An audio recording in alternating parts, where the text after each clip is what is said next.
today. Thank you for joining us. I'm Phil Sanchez. And I'm Jeannie Glaros. We're also joined this morning by Indiana State Master Trooper Phil Hensley. We are just moments away from the start of funeral services for Officer Elliot. Elliot died while answering a domestic disturbance call last Monday evening.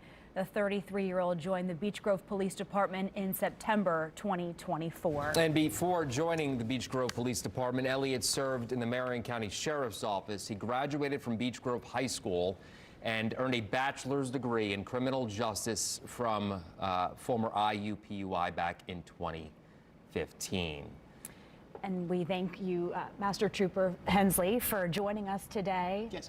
I'm just getting started, and take us through what is going to happen today from the funeral to the procession in Crown Hill Cemetery. Some things to remember, some key words for today is respect, reverence, and tradition. So what's going to happen for today, we're looking at going through the funeral service. So he's going to be honored in front of his peers, which hundreds of police officers will be in attendance from this, not just from central Indiana, but all over Indiana and around the nation. A lot of support just flowing in from all over the country.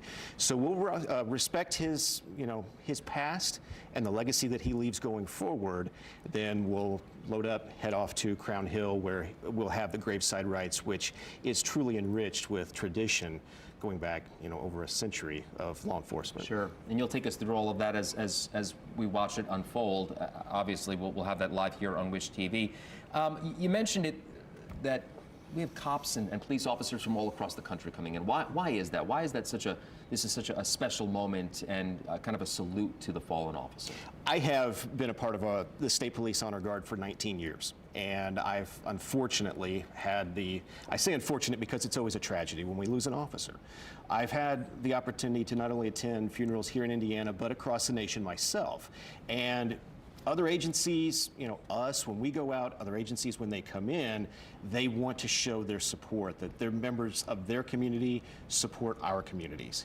We've had a loss. They want to respect that because they know what it's like to have a loss themselves.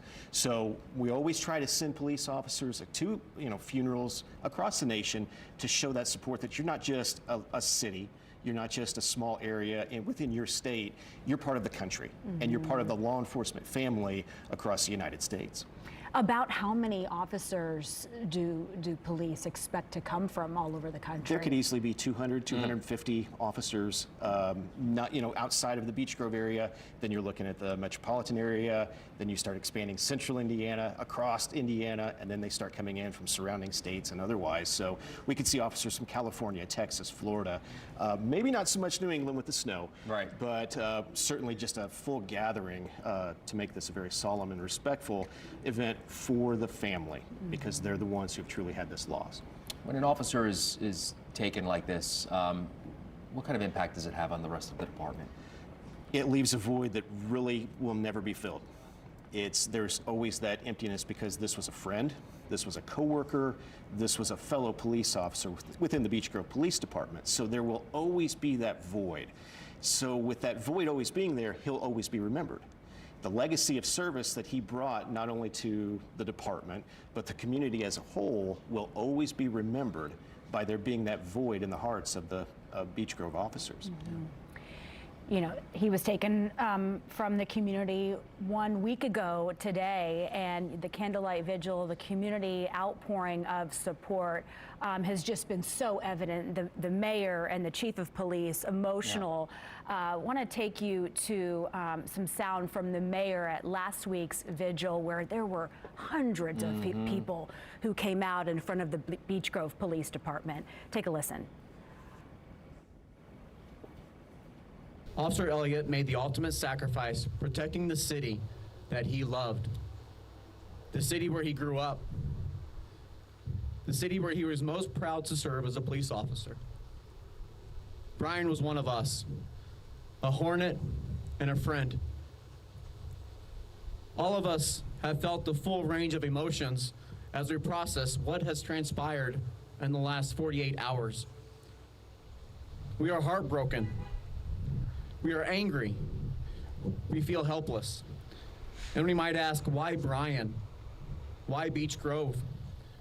How could this happen to another one of our police officers? Asking those questions is normal. It is an important part of the grieving process, but it doesn't take away the terrible truth.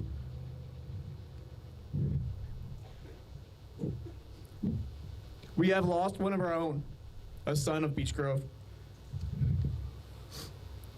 We mourn, we gather, we grieve, but most importantly, as a community, we remember. We remember the legacy left by Officer Elliott. We remember his family and friends. We support his fellow officers, and we celebrate his life. We are standing at the place where Officer Elliott started his last shift on Monday. Our officers leave their family and friends each day, and they choose to walk through the doors not knowing if they will make it back home.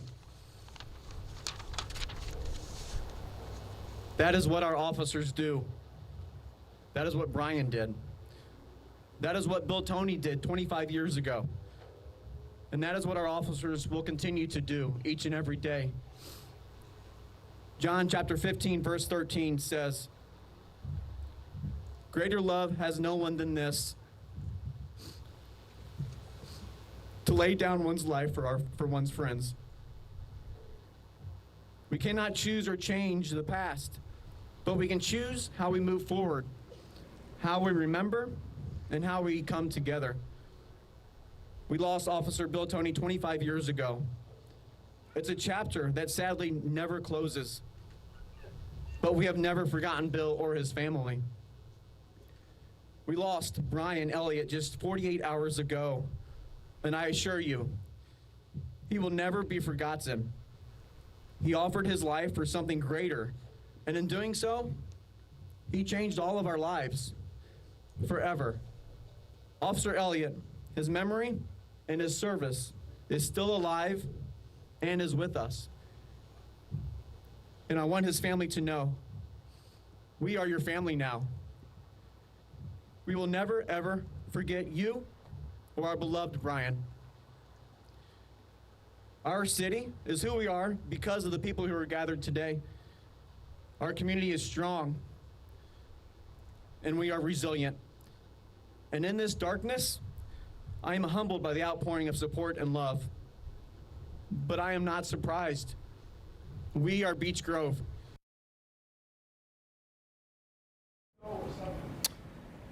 So, Officer Elliott leaves behind a wife, Erin. He was just 33 years old. Some strong words there from the mayor, who has been amazing throughout this entire process. Master Trooper, I want to ask you about that a little bit, if I can. The mayor talked about what it's like from a law enforcement perspective and for the family your job impacts. What is it like when you leave the house, and you know, we almost say it a lot, but I mean, it's almost cliche to say when you're talking about law enforcement, but there really is a real impact on the people that you leave behind when you leave just to go to work every single day. Let's put this in perspective. Yeah. When you left for work today, Right. did you give any thought to your spouse being killed while they were at work? No.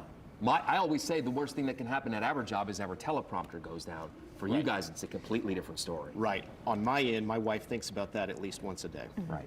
So the perspective, it's kind of, you don't know what you don't know. You know, if you don't live the life, you don't really understand the gravity of what it means to get dressed for work, walk out the door, and have the uncertainty of whether you're going to walk back through that door at the end of the day. It's a lot of weight. But as police officers, we carry the training and the experience that we've had. So when we go out there, we feel prepared, and we know that we're going to conquer the day and come home. That's our mission. Yeah. You know, aside from serving the public, our other mission is to come home and come home safely. So for that, you know, you may not understand that, wouldn't ever expect you to. Right.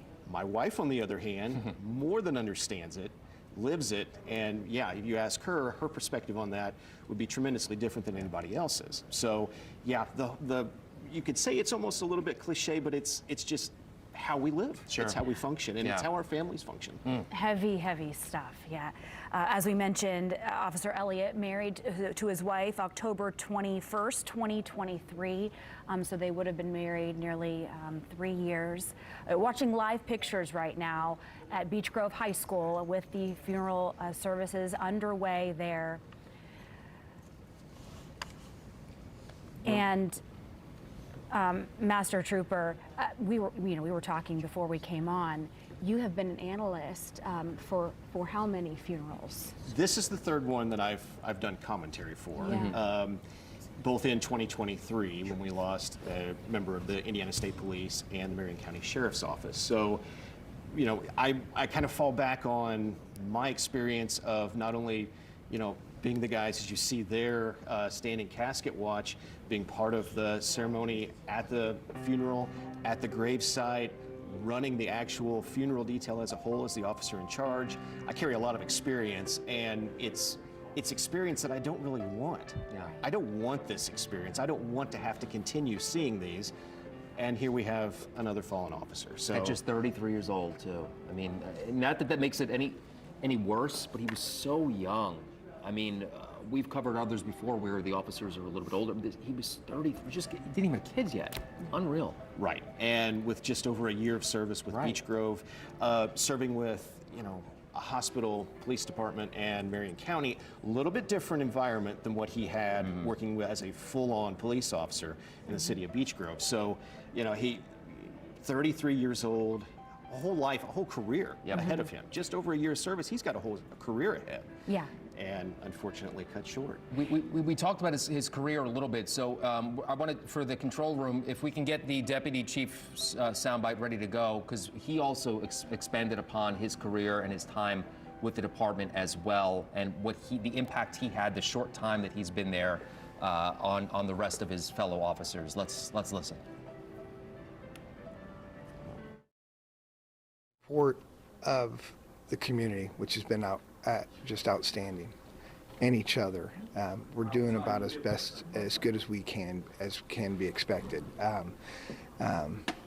There is a lot of hurting going on right now, a lot of the officers leaning on each other, and unfortunately, this is just the beginning. So for those officers that were there, those officers that worked with Brian, for the community, for Brian's family, it is just now started. And a lot of numbness for this first week, but they're getting by as good as they can. The outpouring of the community, the help of the state FOP, the state police, the Indianapolis Police Department, all of those things are helping lift these people up. Unfortunately, there's too many of these, but there's a group of people that I'm not sure how they do it, but they come to each police agency when something like this happens, and when they do, they lift everybody else up. Tell me about, I know Officer Elliott wasn't with your department long, but tell me about the impact and the legacy he is going to leave with Beech Grove. Well, you're absolutely right. You know, being a police officer is just one of the things that Brian Elliott was. He was a brother, a husband, a son, an uncle, a cousin, all those things. And in this community where he was born and raised, he leaves a great legacy. I talked with somebody yesterday about when he ran cross country at the middle school.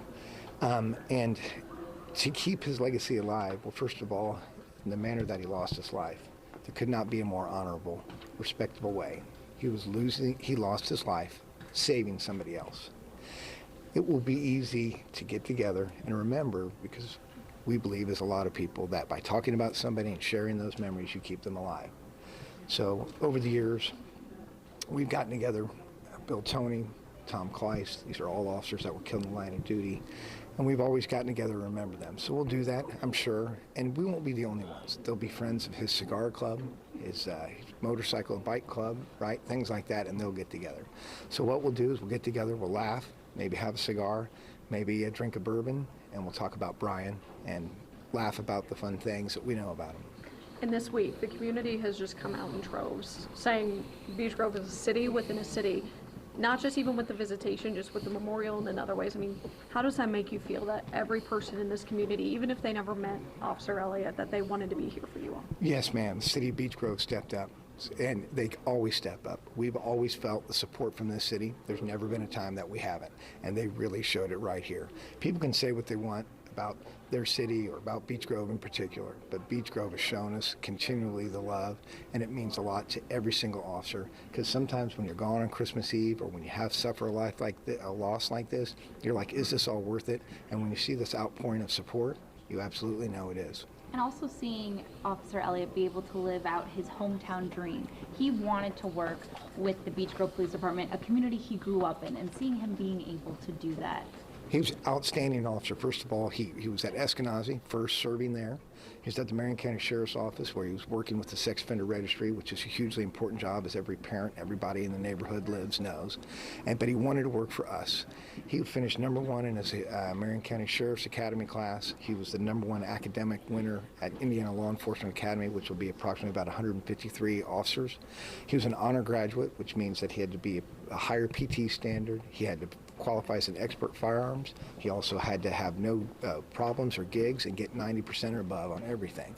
We got an outstanding officer, and I have to be honest with you, we hire only the best. And we've had some of our greatest officers didn't get on this department the first time, but they stuck with it. Brian Elliott didn't just want to be a police officer, he wanted to be a Beech Grove officer. And even since being on our department, he just always was trying to be better than every day trying to get better, training, shooting, doing the things. And I personally got to work with him. I personally got to see the way that he acted and how he reached out to people, even if it was clear that they were, it's often said we see people on their worst day, right? And I guess we can't always judge whether or not this is their worst day if they're always that way. But Brian Elliott always kept trying to reach out, trying to be nice, trying to do the best thing, until it was time not to be nice. Brian Elliott, and that day in particular, was doing what he had to do. He was ferocious, he was being a hero, he was trying to save a life. We heard how you all as a department are going to remember him forever. How are you hoping the community remembers him past today? I think they'll do it. I hate to say this because I want to talk about Brian, but they have shown this community that they will always remember. They remember the prior sacrifices that they've made. I know they will. And I am ever confident that the city of Beech Grove will remember Brian Elliott. And again, they've shown it in the past. I have every confidence they'll do it again. Okay, you are just hearing from the Deputy Chief of the Beech Grove Police Department. Live pictures right now from Beech Grove High School as Officer Elliott's funeral is moments away from getting underway. He graduated from Beech Grove High School in 2011, where he went on to go to now the former IUPUI, studied criminal justice. We're learning so much about him, just the type of guy he was. He was an avid motorcycle rider, enjoyed cigars, loved some rock and roll. Which we'll hear about during the ceremony today, too. We will, yes. And worked for Eskenazi Police, Marion County Sheriff's Office, and then Beech Grove PD. Want to bring in Master Trooper Phil Hensley. We thank you so much for coming in today and really taking us through how the day is going to go. For those just joining us now, take us through what we're seeing right now and then the day as a whole. Right now, all of the officers are filing into the gymnasium, and they're doing a walk by, walking past Brian with him there in the casket. The honor guard is positioned both at the head and the foot of the casket, and you can see already that gym is filling up. The officers continue to flow in. That's going to probably be what we continue to see for the next several minutes until everyone gets in and seated. After everybody's seated, they'll begin the actual funeral service where they'll eulogize him, have a few songs. Wouldn't expect this to last too very long, but the longest part clearly is seeing the support of the officers all coming in. I mean, that line is just packed. Right. The Everybody seating in of that the floor. Now and this is why when we plan these funerals, we can't necessarily look to a smaller church. We have to aim for big venues to make sure that we've got plenty of room to adequately seat, all of the expected and potentially unexpected officers, community, and you can tell right now it continues just to that line is not stopping. So that's going to be the trend we continue seeing for the next few minutes before the service gets started. Can we take Malia? Yeah, let's go outside. Just give us a little bit of perspective what it's like there right now. Outside of the gymnasium is Newsweek's Malia Van Ostrand. She's been there really for about an hour now. Malia, what is it like outside of Beech Grove High School? Well, right now I'm inside of the lobby, right outside of the gym. You can see a lot of those officers filing inside of the gymnasium right now. But inside the lobby here, there's a lot of memorabilia You can see his motorcycle, his car's right out front, his personal vehicle. He was also the vice president of Circle City Cigar Club. So you see a lot of the memorabilia from the things that he was really interested in his life. His family describes him as somebody who was passionate about service and about life. So this area out here really tells about who he was as a person. Malia Van Ostrand, thank you so much. Reporting there from just outside of the gymnasium at Beech Grove High School. Some talking points. Since his death, this is interesting, a police officer has been with Brian 24/7. 24/7. Yeah. And so every time he's been moved, it has been in a flag draped coffin with a police procession. Every detail of the funeral is planned and serves purpose to honor both Brian and his family. So tremendous amount of thought in every single detail in the planning stages. Expand upon that if you can, Master Trooper, because obviously, unfortunately, this happens more often than we wish it didn't. Right. But there is a lot of planning that goes involved. There is a tremendous amount of planning, and it starts with meeting with the family to explain the services we offer for a line of duty funeral and to see what they want. You know, it's all based on the needs and the wants of the family. Right. If there's aspects they don't want to be involved with, then certainly we have to respect their wishes. So the planning with this, it's intense, and we have to break this up into various teams, and there's aspects of this you wouldn't begin to think about, like parking at Crown Hill or parking at Beech Grove, finding the right venues to host these different services, like today at Beech Grove High School. All that has to be arranged, planning ahead. We have concerns as far as planning the travel route, taking care of graveside services, be it the flagfold, the firing party, which the state police is part of, which if I wasn't here, I would be at Crown Hill doing the firing party. Wow. So many people involved with this carry the experience and the knowledge. So we go into this, listen, this is what we do, this is why we do it, this is what we can offer, and break it all up into various teams and groups and get the job done. So it's very, on our end, there's a lot of working parts, there's a lot of personalities, there can be a lot of conflict, but we all have to drive to make this happen and work for the family, for Erin, because she's lost her husband. You know, it's not just for us, it's not exactly a quote-unquote dog and pony show. This is for somebody who's going to remember him and miss him and loves him and wishes he was back home. So we have to show that outpouring of love, drive that community support, do everything we can to show he is going to be missed, he is loved, he will always be loved and always be remembered. Live pictures again coming in from Beech Grove High School. A lot of people, police officers from all over the country coming into that gymnasium to honor Officer Elliott. Yeah, I would imagine we were talking about the planning, but in 1 week, just getting everything underway, it had to work incredibly fast. It's stressful. Yeah. It's straight up, it's stressful. Being on the planning end of that, before, there's very little sleep that's done between the first meeting and, now. So to have a lot of support, have a lot of different team members to get that done and make this work helps. But on our end, it's extraordinarily stressful, but we don't care. We don't care. We know this is what has to be done. We know this is what we're going to do to honor Brian. So and just watching this line continue to flow, I told you it's going to last a while. These officers just continue to pour in. So, and as you mentioned, officers from all over the country even as well. So obviously it's going to be a packed house today. Yes, it's one of the things, if you can stand by and watch, if you have that moment to see the different uniform patches, the different uniforms, the procession, the different cars, where everybody has come from. Right. You become awestruck at where everybody's come from. It's just amazing to see. When they leave here, they go to the police station, right, where the 1042 will be. They will drive by, yes. Explain that to us. Once that happens, and then the ritual of going to the cemetery as well. Okay, so for anybody who doesn't know, in Indiana we have 10 codes. 1041 is when we sign on duty. 1042 is when you sign off.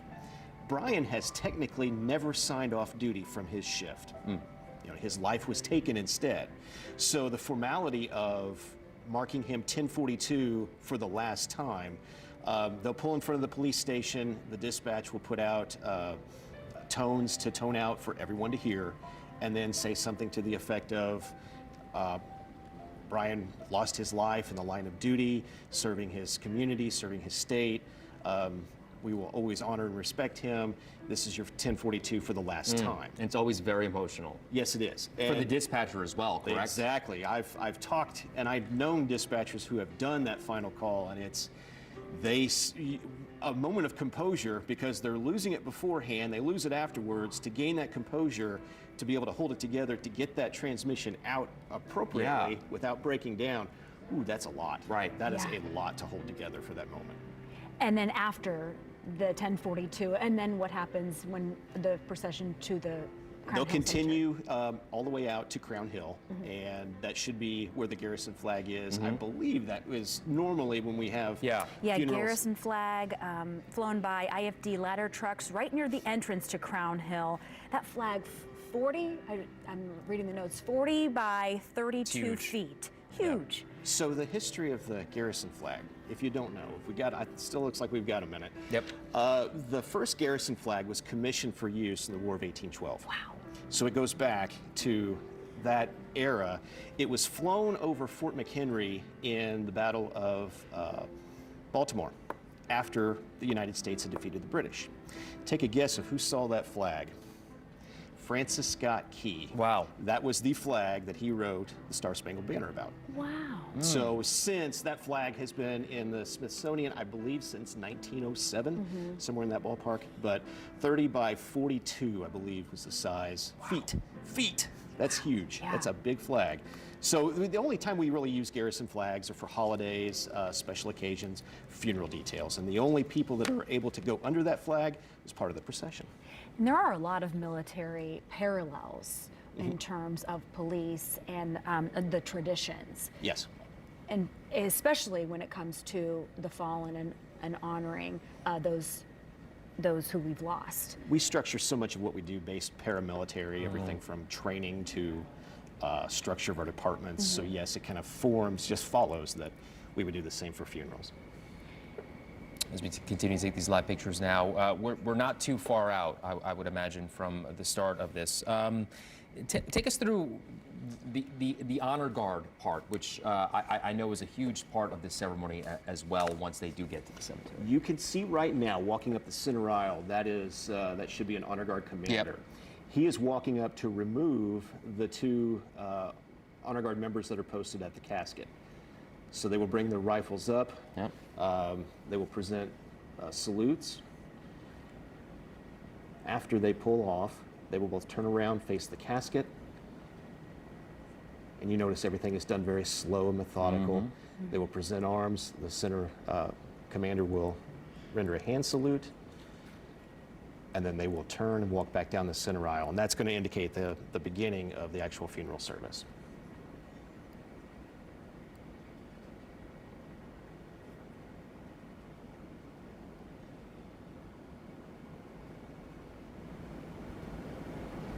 There it is.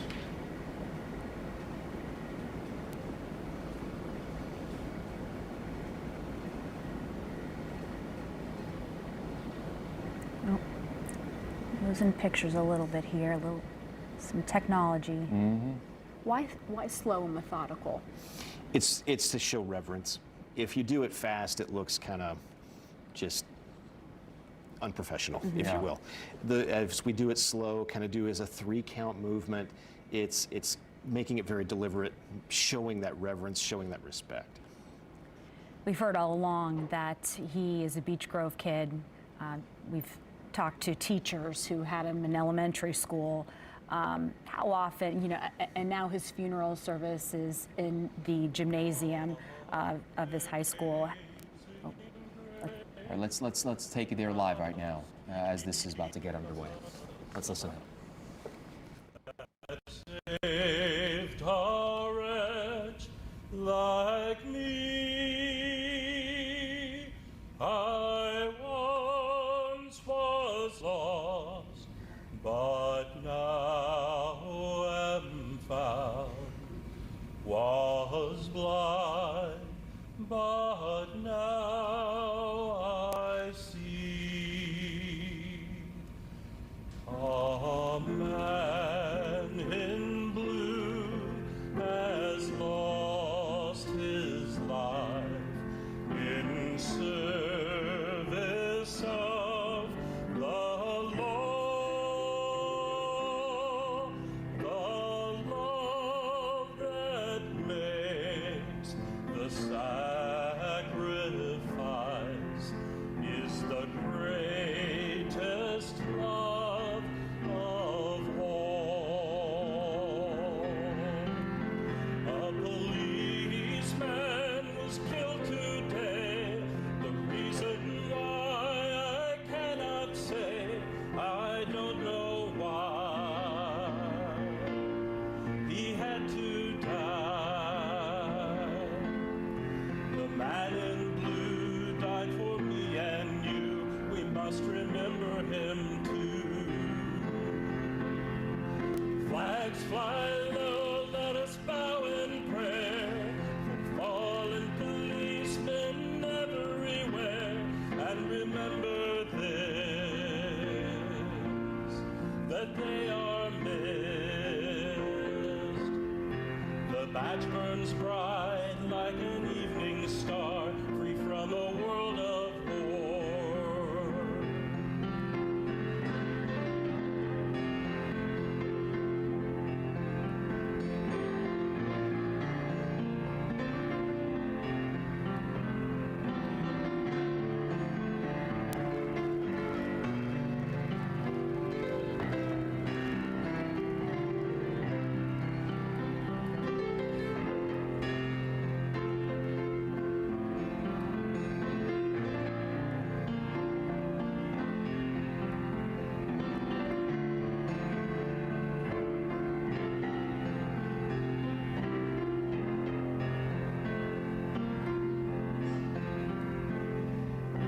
A sorrow that bereaves us now, a sorrow of the world. Our Lord will greater kindness show. Above make spirits whole.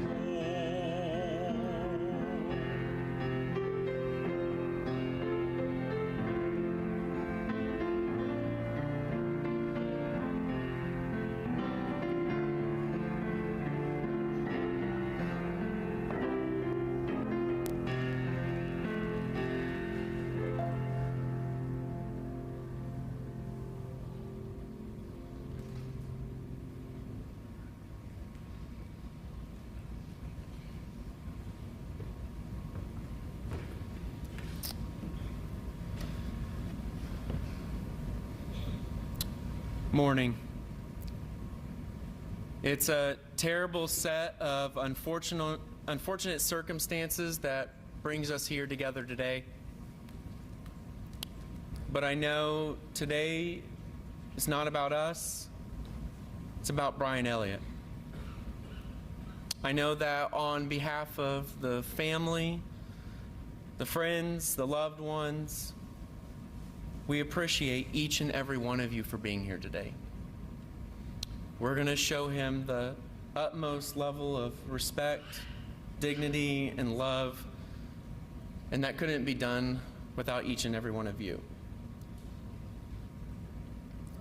I'd first like to introduce the Beech Grove Mayor, James Kaufman.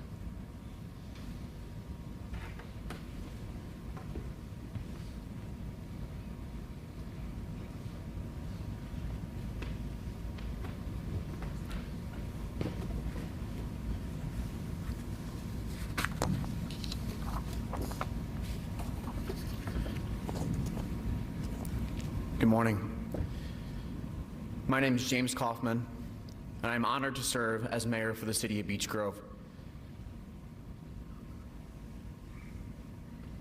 We are gathered this morning to mourn the loss of Officer Brian Elliott and to support his wife, Erin, his parents, Bob and Paula, and the rest of Aaron and Brian's family and friends. We are honored to have many of Brian's friends and colleagues with us here today. I am honored to be joined today with Brian's 39 brothers and sisters from the Beech Grove Police Department, along with friends and colleagues from the Marion County Sheriff's Department and Eskenazi Health, where Brian proudly served prior to coming home to Beech Grove. These three departments helped shape Brian into the incredible officer that we all knew him to be, and we are grateful for the support each of you have provided to our friend. To all the people who know and love Brian, you do not have to carry this weight alone. We see you, our hearts are with you, and we are walking alongside you every step of this journey. Thank you all for being with us in Beech Grove today. Officer Brian Elliott laid down his life to protect our city, a city that he loved, where he was most proud to serve as a police officer. While Brian's service and sacrifice will forever be linked to him, it does not define all that he was. Brian was a husband, a son, a brother, and a friend.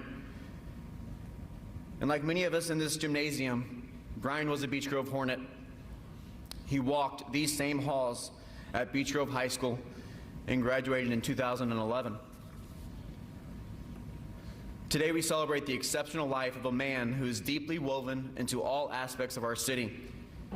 A man who loved music, bourbon, motorcycles, his wife Erin, his family, friends, and colleagues. I have heard so many stories from others about Brian in recent days, and I would like to share some of mine with you today. There are a lot of firsts when it comes to being a new mayor, but none of these firsts hold a more special place in my heart than when I swore in my first new police officer. Brian Elliott was that police officer, and it was on the craziest day imaginable. April 8th, 2024 was a big day for the city of Beech Grove. Not only was this the day of the total eclipse, it was Brian Elliott's first day as a Beech Grove police officer. It was all hands on deck, and every Beech Grove police officer was working that day, even the new guy. Chief Maurice called me that morning and said we had to swear Brian in immediately. I was busy running around preparing for the day's festivities, but I stopped everything, just as Chief Maurice insisted that I do, and hurriedly typed up Brian's oath. I went down to the police station and swore in our newest police officer, Officer Brian Elliott. Brian later pulled me to the side and informed me that in my hurry, I spelled his name wrong on the oath of office. I was so embarrassed, but Brian was kind. He joked about it and didn't tell the entire world like I just did. It was fitting that the eclipse was Brian's first day with our department. As hundreds of people descended upon our city that day, Brian knew that he was where he belonged. And I, along with his fellow officers, were thankful to have him here. Fast forward a few months later, and Taylor Swift was in town. Now, I know this was definitely nowhere close to Brian's type of music, given he listed Metallica as his favorite band and his introduction to our community. But there was an event on Main Street, and our officers were out in full force that day. And there they were, Officers Bryant, Comia, Elliot, Frankel, Horgan, and others, down on Main Street, trading those beaded Taylor Swift friendship bracelets. And I tell you what, the smiles on our officers' faces were larger than most of the kids that day. And I have the pictures to prove it. They loved it, and the community loves them. That, in essence, was Brian. He loved our community and his fellow officers with everything that he had. Being a police officer was Brian's calling. This was so much more than a job to him. Brian was here to protect his home and the community that he loved.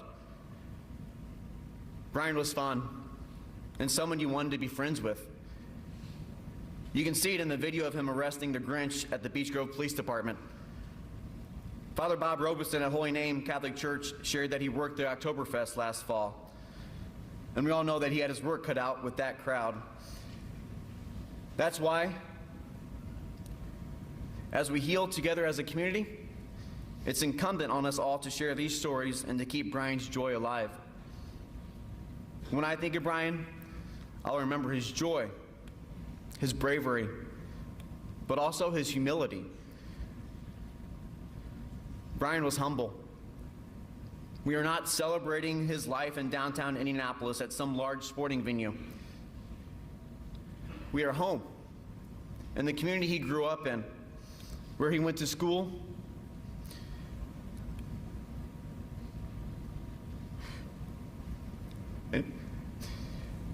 and where he sacrificed it all to serve and protect us. Brian is still with us. He represents the best of who we are as a city. But that doesn't change that we are heartbroken. At times we are angry and often feel helpless.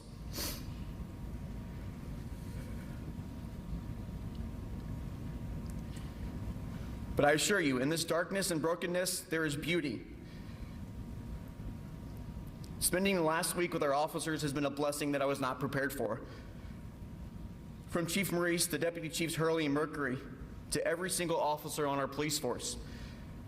The bond and love our police department has for each other and their families is humbling. In this tragedy, they continue to show up each and every day for each other, their families, and for our community. I've witnessed a commitment across our entire city, from our city employees to our schools and businesses. The people of Beech Grove are strong and unwavering in their support of each other. When life is hardest, we step up. That's what Brian did. We will get up tomorrow and be the best that we can be. Why? Because that's what Brian did. He showed up and gave his all. And he did it with a smile. That smile that we all love so much. We will always celebrate him. But we also have to recognize the process that brought us here today. Our city is piecing itself back together for Brian, for our fellow officers, for our community, and most importantly, for Aaron and their families. Rest easy, Brian. While we know you are still here with us, know that your fellow police officers and the entire community of Beech Grove will continue to watch from here. The community that you died protecting will be okay because we have each other. Your family is now our family. We will remember your courage. We will remember your infectious smile. As a community, we will stand with Aaron, your family, and your friends, and will ensure that your life and legacy is never forgotten. To Aaron, thank you for sharing Brian with us. We are all better as people and as a city for having known him.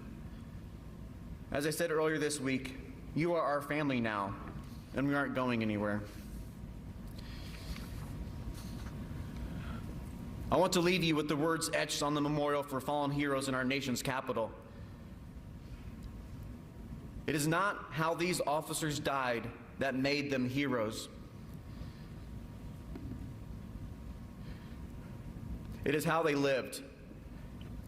As we remember Brian, let's all strive to be like him and the spirit that he carried.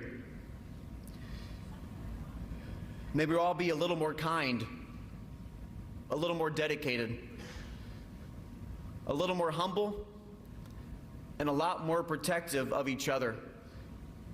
That is the community that Brian would want. That is how we honor a hero. That is how we honor Officer Brian Elliott and his family. Thank you.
Next, I would like to introduce the Beech Grove Chief of Police, Michael Maurice.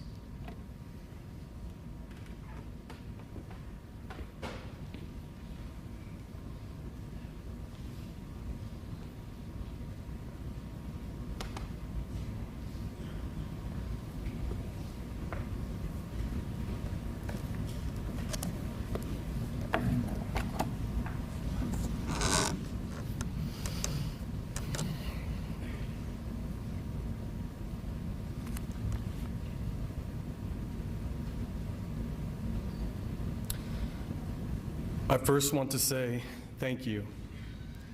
Thank you for being here as we, the Beech Grove Police Department, the City of Beech Grove, the community around us, and most importantly, Aaron and the rest of Officer Brian Elliott's family mourn the senseless loss of his life. The outpouring of support from not only here in Indiana, but across this nation has been overwhelming. The calls, text messages, emails, items left at the station, you being here, have all meant so much. To all the agencies, local, state, and federal,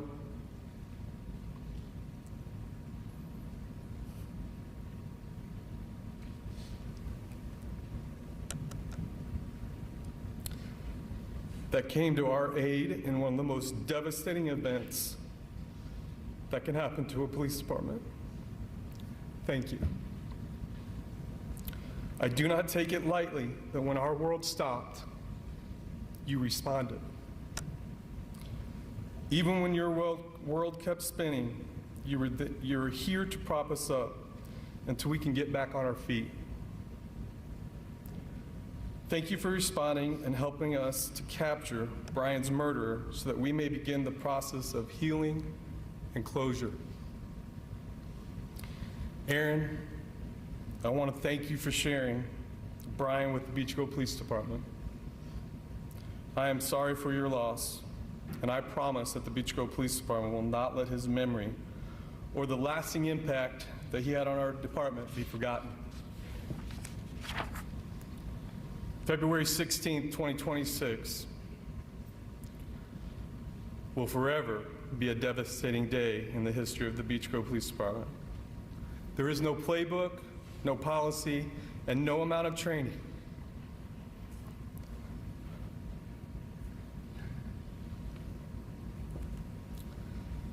that can prepare you when your officers call you telling that you have not one, but 2 officers shot.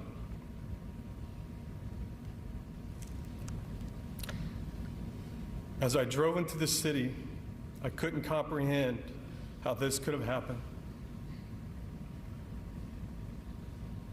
I thought it had to be a mistake. I knew who was working. I hired them. I trained with them. I watched them on runs that I had taken with them. I had seen their body cameras interacting with the public. They were everything we want and expect our officers to be: fearless, compassionate, eager, community-oriented, selfless with a desire to help others, and able to act valiantly in high-stress and tactical situations. I need to stop there for a minute and tell you more about my Beech Grove Police Department family. I'll tell you how and why Brian ever became a Beech Grove police officer. The city of Beech Grove is 4 square miles with 15,000 citizens. It is surrounded by the almost 1 million citizens of Indianapolis. I used to say in interviews that the Beech Grove Police Department was one of the best kept secrets in central Indiana. Why a secret? Because we were often overlooked. We have a brand new police department, a brand new training facility with an indoor range. We are composed of 40 police officers and 5 civilian support staff.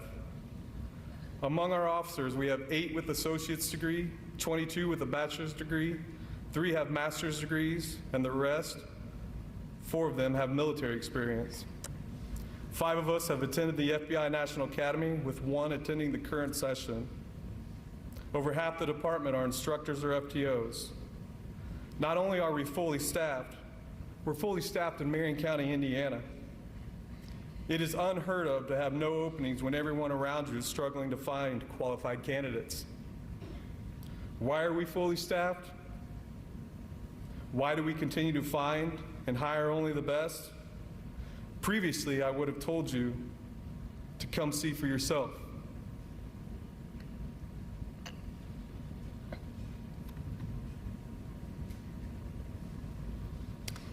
I don't have to tell you that anymore. Officer Elliott and his shift's actions are on full display for the whole world to see and read about. Brian was one of our officers with a bachelor's degree. He came to us after serving 6 years with the Marion County Sheriff's Office and Eskenazi Health, where he worked, the Marion County Sheriff's Office, where he worked in the sex offender registry unit. When we hired Brian, he already possessed the characteristics that we expect our officers to display. He was going to fit right in because, like our other officers, he was the very best. Brian attended the Indiana Law Enforcement Academy in the summer of 2024, where he was assistant squad leader, graduated with honors, and won the Glenda Mercer Memorial Award for being the top academic performer in his graduating class. Brian's pursuit to be the best police officer possible did not stop after graduating the academy. It continued after he completed his field training with us. Brian was a go-getter, striving to lead his shift in arrests and runs taken. He chose to return to middle shift in October of 2025. Middle shift at Beech Grove is the busiest shift, so it didn't surprise anyone that he wanted to be a part of that team. During that time, Brian received several supervisor recognitions. He also volunteered for our community events such as Shop with a Cop and National Night Out. Now back to that night. After leaving the hospital, in the early morning hours of Tuesday, the 17th, I returned to the police department as questions remained on what had occurred just a few hours prior. Although I had been briefed on some of the events, I still needed answers. I watched the body cam video with one of my deputy chiefs. What I saw was a shift displaying all the characteristics I already listed. 2 officers heard a cry for help and without hesitation answered that cry. They immediately went to intervene, unaware there was an ambush on the other side of that door. I saw an officer who himself had just been shot immediately try to evacuate Officer Brian Elliott, who had also been shot from in front of that door. I saw the sergeant immediately start rendering aid to Brian. They stayed in the fight, even under fire. They didn't retreat, and they never left Brian's side. I saw the rest of the shift arrive on scene and run to assist their officers who were under attack. They did all they could for Officer Elliott while transporting him in the back of their patrol vehicles. I watched as they loaded the other officer into another vehicle and took him to the hospital. Officer Elliott was murdered not because of a mistake or one of his shipmates had made. It was circumstances no one on this side of the door could have controlled. At no point did they retreat. At no point did they leave Officer Elliott's side. They didn't wait to make sure it was safe before they tried to save Brian. Why?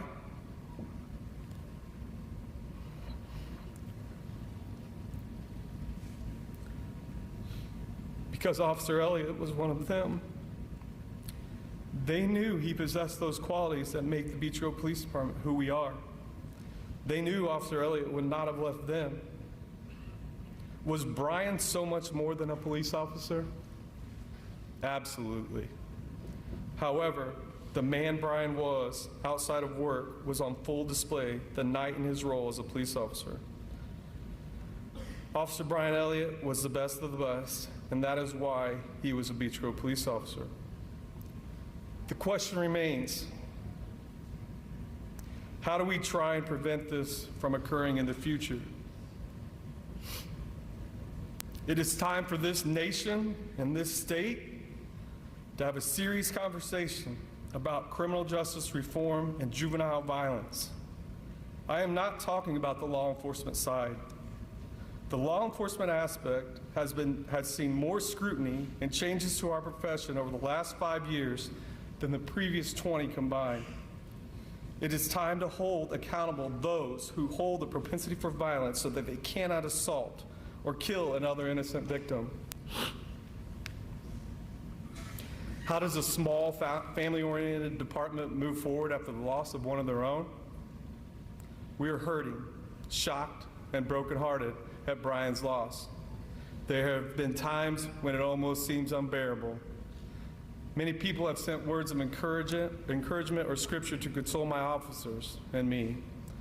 The one verse that was shared with me that I keep going back to is Psalms 34:18. The Lord is near to the brokenhearted and saves the crushed in spirit. Yesterday at my church service, as we closed out, we sang a song called His Glory and My Good. A lyric in the song says,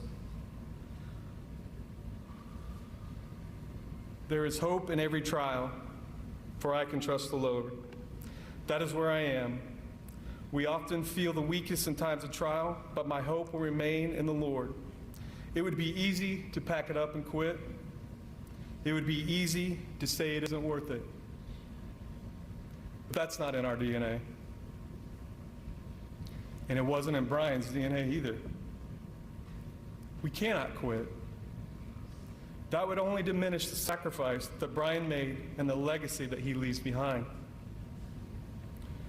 Brian was so much more than a police officer, and we will be different without him.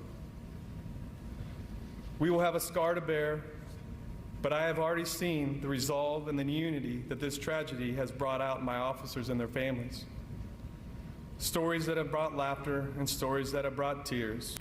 We have started down the long path of healing, and we will continue to show resolve as we serve the citizens of Beech Grove with dedication, valor, sacrifice, and integrity. Officer Brian Elliott, it was an honor to have served alongside you. We will continue to carry on your sacrifice from here.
future all together.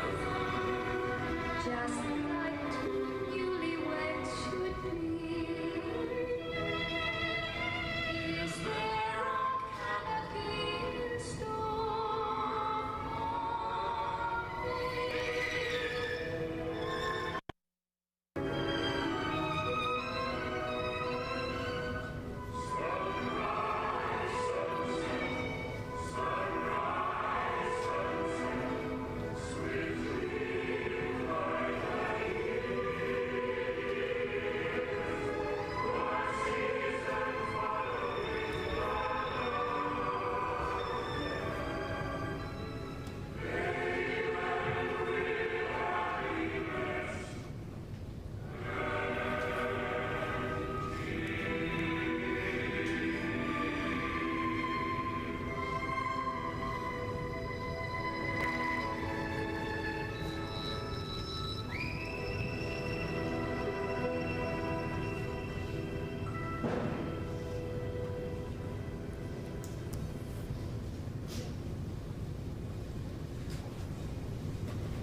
I've replayed this moment today in my head more times than I can count.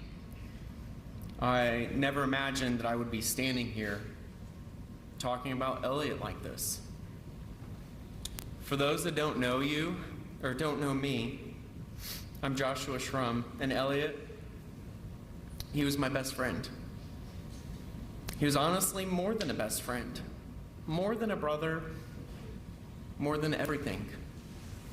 And that's because if you knew him for even 5 minutes, you knew that he was someone special, someone that would leave a lasting impression on you. He was the guy that would make you laugh about the strangest things. One day while we were on duty, he convinced me to leave a fake ticket on the car window of a girl that I was dating. He said, "She'll love it. And maybe one day when you're married, you can tell her about it and you'll get a good laugh." I told him that if this works, I'm claiming it as my own idea. And if not, I'm definitely going to blame it on you. Well, you were right, Elliot. It worked, and I admit, it was your idea. Elliot had a way to talk to you and just instantly make you feel like you've known him for years. He could talk to you for hours about the recent modifications that he made to his car. Or maybe you would get an in-depth conversation about whether a hot dog was in fact considered a sandwich. Or just maybe you get one of those rare conversations about his love for cigars. But they weren't that rare. In fact, it was quite frequent. See, I remember the exact day, back in 2019. I told him that I wanted to get a group of guys together to relax, have fun, all while smoking a cigar. He looked at me and he said, "Shrum, I don't know much about cigars, but I can pretend. Let's go with it." Little did he know that he would quickly become the vice president of our cigar club, the Circle City Cigar Club. A club that allowed us to meet, spend time with, and grow close to some of the most amazing people I have ever met in my life. All because he said, "Let's go with it." But that was the type of man he was. He was the guy that would help you out without hesitation. The guy that would sit with you in silence if that's what you needed. He didn't need credit. He just needed to know that the people he loved were okay. Early in his law enforcement career, I got assigned as his first field training officer. Elliot was green. Very green. We had a particular shift that was long, very stressful, and it involved us dealing with some very tough situations.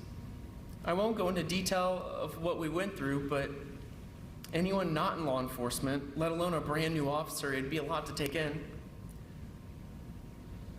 We were leaving that day, and he wasn't concerned on how he performed. He didn't care if he checked all the boxes as a rookie. He didn't even care that earlier that day he had cut his hand, and it was a bad cut. Instead, he looked at me and he said, "Hey, Shrum, are you okay?" He cared about me, and that was Elliot.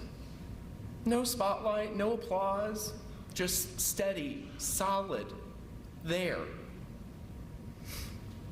Elliot didn't just serve a community, he built one. He made people feel safe, feel heard, feel included. Not because of the badge he wore, but because of the man that he was. He made those quiet sacrifices that you would never see. I'm sorry, Aaron, I gotta say this. I remember him telling me that he was gonna propose to Aaron, and I told him about time. I said, "You better do it before she really gets to know you." His response was, "Do you think I need to do something different in our relationship?" I explained that he was doing everything right. It wasn't until later that I realized he thought I was serious. See, he was looking internally and making sure that he was doing everything that he should in that relationship. He wasn't worried about himself. He was making sure that he was putting her first, a quiet sacrifice to ensure that those around him were placed before himself.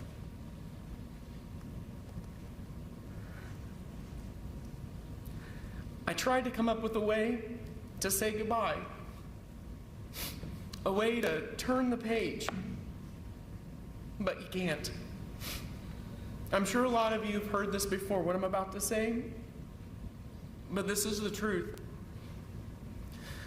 The Romans say that you die twice. Once when your body leaves this world, and once when your name is spoken for the last time. Elliot will never die that second death. Not in this room, not for his family, not for his friends, and not in my life.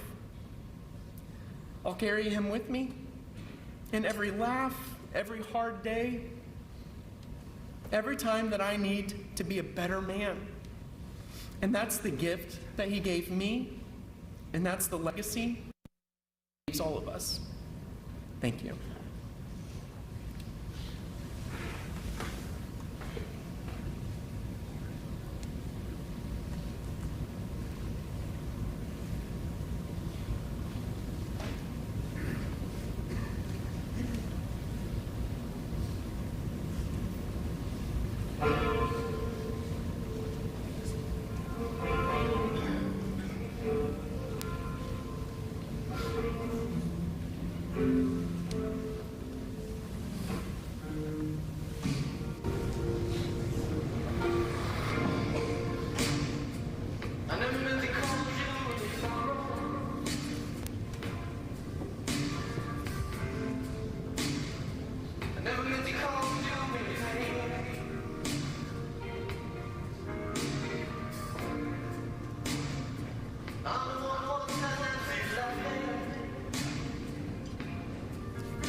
People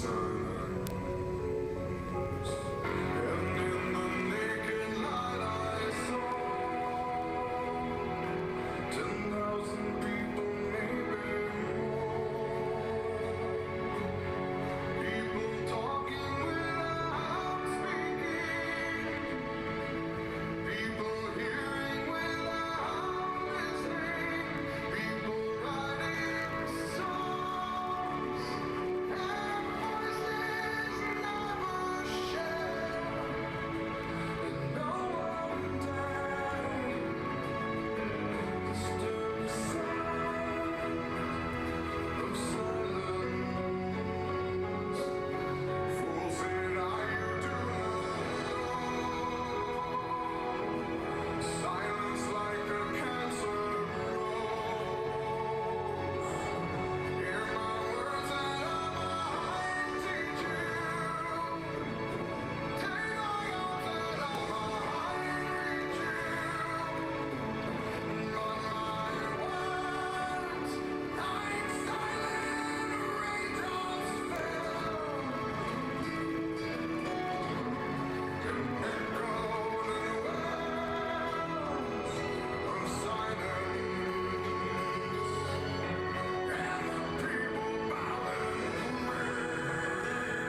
I'd like to once again thank every single person for being here.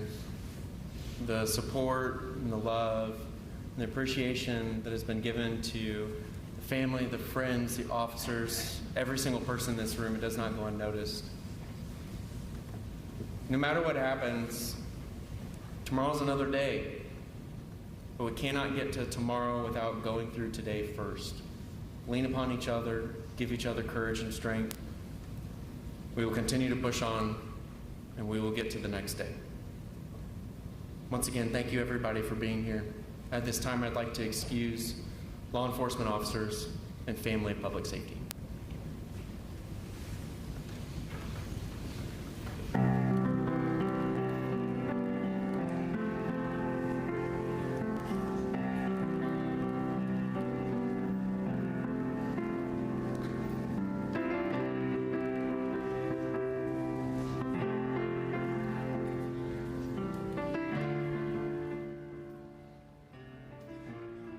You've been watching the service for Officer Brian Elliott from inside the gymnasium at Beech Grove High School.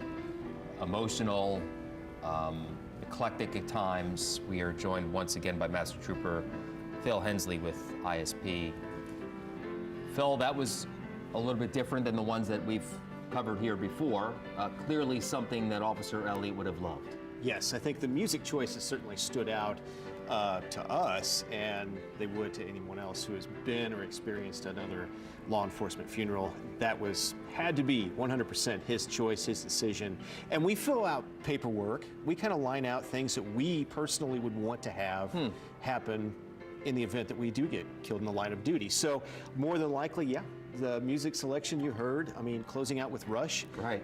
That's probably his little touch to today. Definitely his, yeah. Purple Rain by Prince, YYZ by Rush. That's something that you talk about when you join the force of what your funeral would look like. Yes, it includes, for us with the state police, we include things of who we would want with our family as an officer delegation, pallbearers, just different elements, religious aspects to it as well, kind of line out, and it does very much put in the forefront, hey, you're filling this out, give some thought to what your family may be experiencing in the event that you do experience a tragedy on this department. Yeah, to your point earlier, you don't do that with any other occupation. No, there's certainly some occupational hazards that the majority of folks just don't have. And you know, they don't understand necessarily the things we do. That's no fault to theirs. Sure. You don't know what you don't know. We saw, you're looking live now, pictures of him and his family, several, just the outpouring of support throughout Beech Grove, all the businesses and restaurants showing their support. During the funeral, we heard from his best friend, who was the MC, also Mayor James Kaufman of Beech Grove, Chief Michael Maurice.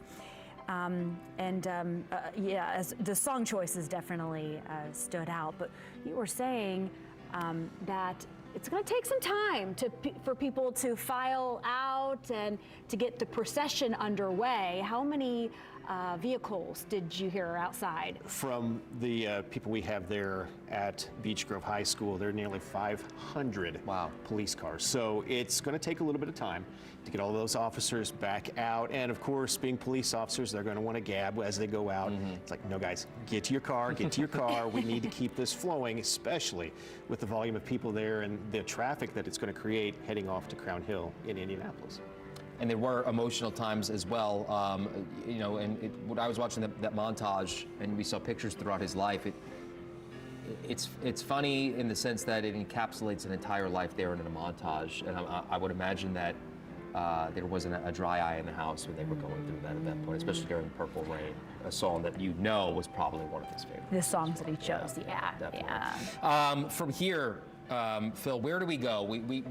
They're going to leave, obviously, the service and then go to the police station. It can, maybe for our viewers who are just tuning in, that's where the 1042 will take place. Yes, that's where over police radio will dispatch his final 1042 or his final signing off of duty. 1042 is a 10 code we use in Indiana law enforcement to signify that we're signing off duty. So As it was, when he was killed, his shift was never finished. Yeah. So he never actually was able to sign off. This is going to be a moment to where we can honor the fact that he is 1042, unfortunately, for the final time. Some of the things that you'll notice on officers, including yourself, the red rope. What does that signify? So this is the Indiana State Police Honor Guard uniform, and some of the things you would notice are cord. Under a normal honor guard detail, if we present colors at a basketball game, this would be blue. The red signifies a fallen officer, that we are memorializing and celebrating the life of an officer who has been killed in the line of duty. So we'll wear this for a line of duty funeral. We'll wear this during our state police memorial services because we're honoring those that have fallen in the line of duty. You'll also notice I have a black band on my badge. That's a mourning badge, and it's to help signify and show the public that we've had a fallen officer in our jurisdiction, our area. So that band would come off my badge after sunset today, where we have the burial of Brian. Something we hear a lot about is the thin blue line. And I know that will come up during the ceremony as well. Explain that to our viewers, what that is. The thin blue line, the eternal picture of law enforcement, the thin line that stands between darkness. Right. You know, you always notice that thin line is on a black background. It's that we stand in between good and evil. Yeah. We represent what is there to protect the good from the evil, and to signify the eternal battle of good and evil. You know, there's, and I think Chief had made reference to this in his eulogy. There's always going to be a part of society that doesn't like us. The vast majority of people do celebrate and respect what law enforcement does, and we certainly appreciate their support. But in the eternal battle of good versus evil, there's always going to be good, the law enforcement, there's always going to be bad, the criminal element. We are always going to be fighting that, and that's what that thin blue line stands for. What about the red carnations that many officers will be wearing today?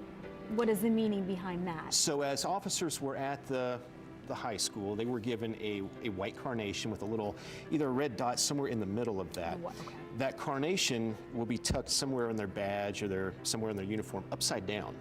So the white signifies the purity of Brian Elliott. The red, and it being upside down, signifies the spilling of blood.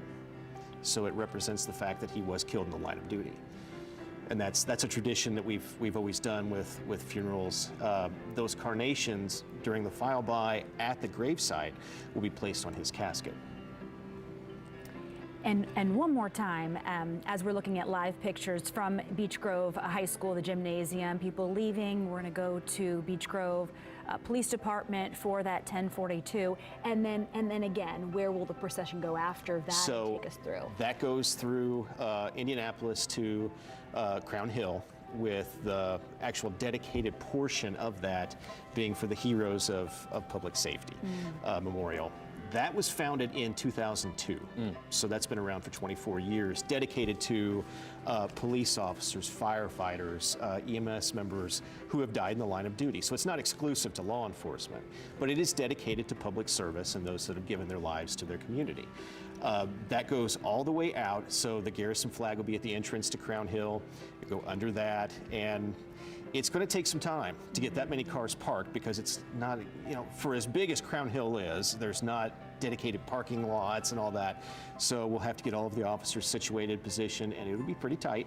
But then get them back out of their cars, form back up, much like we had here at the high school. It's going to take a little bit to get all those officers in position. Once they're set and Brian is put in position to begin the services there, the nice thing about Crown Hill, where we put people is where we always put people, so we kind of know the layout. That planning part on our end a little bit easier.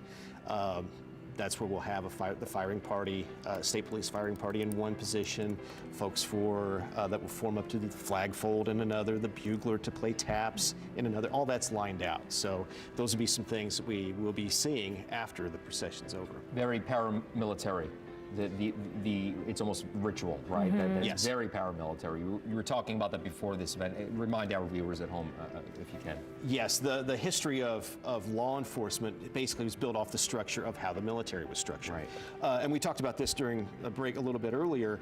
The Indianapolis Police Department was one of the first police departments in the nation, formed in 1854. Yeah. The uniforms that they wore at the time mirrored what Civil War soldiers wore, with the exception of their hat and the badge. So even from uniforms and how we carry ourselves with our uniforms, to our rank structure, to our training, and that training continuing to evolve to mirror some of military trainings, it's all been structured based off how the military is set up. So it would only kind of follow that funeral services and basically how we do things very much mirrors how funeral services are done for officers at Arlington National Cemetery. Very same traditions, very same structure in what we do. Again, if you are just joining us, this is for Beech Grove police officer Brian Elliott. We are honoring his life 1 year, or 1 week rather, after he lost his life. If you are just tuning in, I want to go back to his funeral. Eulogy from the mayor, a very emotional sound. Let's hear from the Mayor Kaufman, if we have a portion of what he said during the funeral. My name is James Kaufman, and I'm honored to serve as mayor for the city of Beech Grove. We are gathered this morning to mourn the loss of Officer Brian Elliott and to support his wife Erin, his parents Bob and Paula, and the rest of Erin and Brian's family and friends. We are honored to have many of Brian's friends and colleagues with us here today.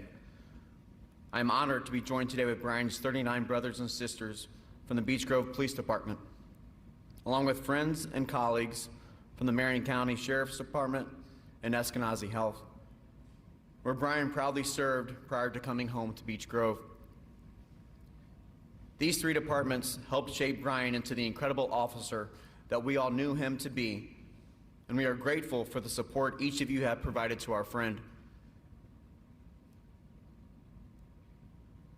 To all the people who know and love Brian, you do not have to carry this weight alone. We see you, our hearts are with you, and we are walking alongside you every step of this journey. Thank you all for being with us in Beech Grove today. Officer Brian Elliott laid down his life to protect our city, a city that he loved, where he was most proud to serve as a police officer. While Brian's service and sacrifice will forever be linked to him, it does not define all that he was. Brian was a husband, a son, a brother, and a friend. And like many of us in this gymnasium, Brian was a Beech Grove Hornet. He walked these same halls at Beech Grove High School and graduated in 2011. Today we celebrate the exceptional life of a man who is deeply woven into all aspects of our city. A man who loved music, bourbon, motorcycles, his wife Erin, his family, friends, and colleagues. I have heard so many stories from others about Brian in recent days, and I would like to share some of mine with you today. There are a lot of firsts when it comes to being a new mayor, but none of these firsts hold a more special place in my heart than when I swore in my first new police officer. Brian Elliott was that police officer, and it was on the craziest day imaginable. April 8th, 2024 was a big day for the city of Beech Grove. Not only was this the day of the total eclipse, it was Brian Elliott's first day as a Beech Grove police officer. It was all hands on deck, and every Beech Grove police officer was working that day, even the new guy. Chief Maurice called me that morning and said we had to swear Brian in immediately. I was busy running around preparing for the day's festivities, but I stopped everything, just as Chief Maurice insisted that I do, and hurriedly typed up Brian's oath. I went down to the police station and swore in our newest police officer, Officer Brian Elliott. Brian later pulled me to the side and informed me that in my hurry, I spelled his name wrong on the oath of office. I was so embarrassed, but Brian was kind. He joked about it and didn't tell the entire world like I just did.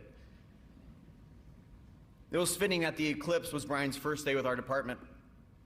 As hundreds of people descended upon our city that day, Brian knew that he was where he belonged. And I, along with his fellow officers, we're thankful to have him here. Fast forward a few months later, and Taylor Swift was in town. Now, I know this was definitely nowhere close to Brian's type of music, given he listed Metallica as his favorite band in his introduction to our community. But there was an event on Main Street, and our officers were out in full force that day. And there they were, Officers Bryant, Comia, Elliot, Frankel, Horgan, and others, down on Main Street, trading those beaded Taylor Swift friendship bracelets. And I tell you what, the smiles on our officers' faces were larger than most of the kids that day. And I have the pictures to prove it. They loved it, and the community loves them. That, in essence, was Brian. He loved our community and his fellow officers with everything that he had. Being a police officer was Brian's calling. This was so much more than a job to him. Brian was here to protect his home and the community that he loved. Brian was fun and someone you wanted to be friends with. You can see it in the video of him arresting the Grinch at the Beech Grove Police Department. Father Bob Robeson at Holy Name Catholic Church shared that he worked the Oktoberfest last fall. And we all know that he had his work cut out with that crowd. That's why, as we heal together as a community, it's incumbent on us all to share these stories and to keep Brian's joy alive. When I think of Brian, I'll remember his joy, his bravery, but also his humility. Brian was humble. We are not celebrating his life in downtown Indianapolis at some large sporting venue. We are home, in the community he grew up in, where he went to school,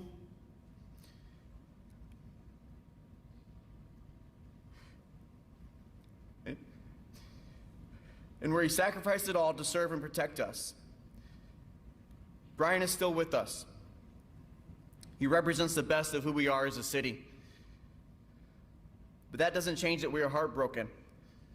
At times we are angry and often feel helpless.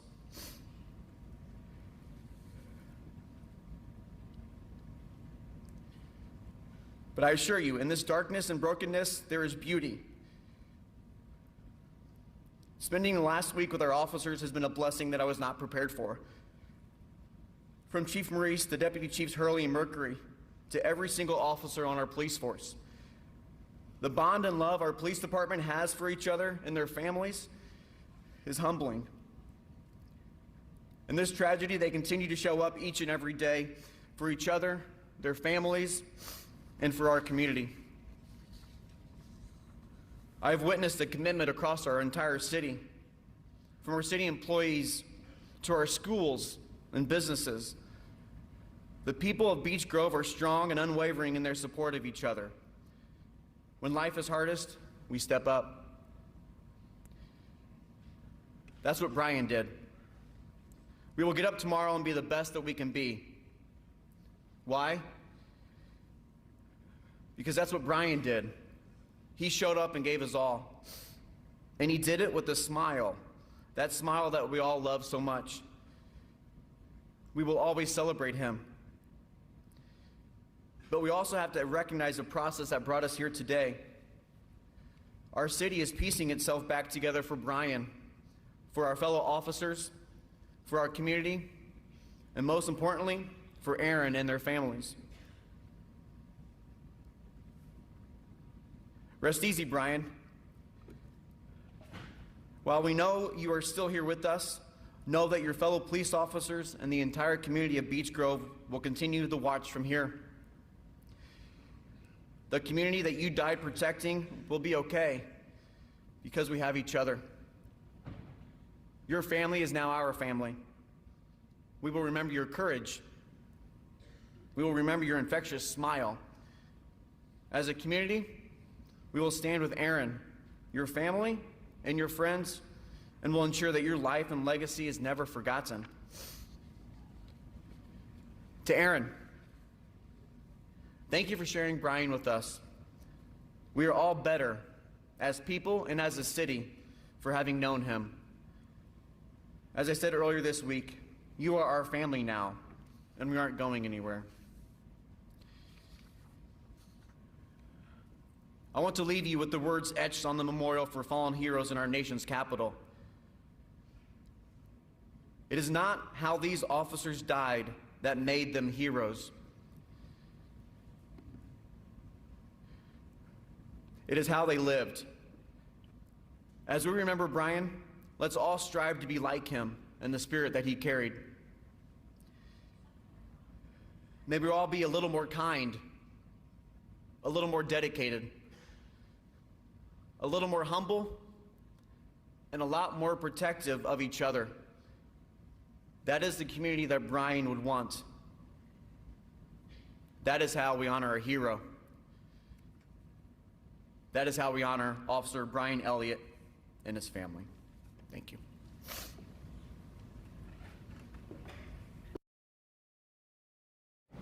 Yeah, listening to a part of the eulogy from Mayor James Kaufman, a son, brother, husband, a friend.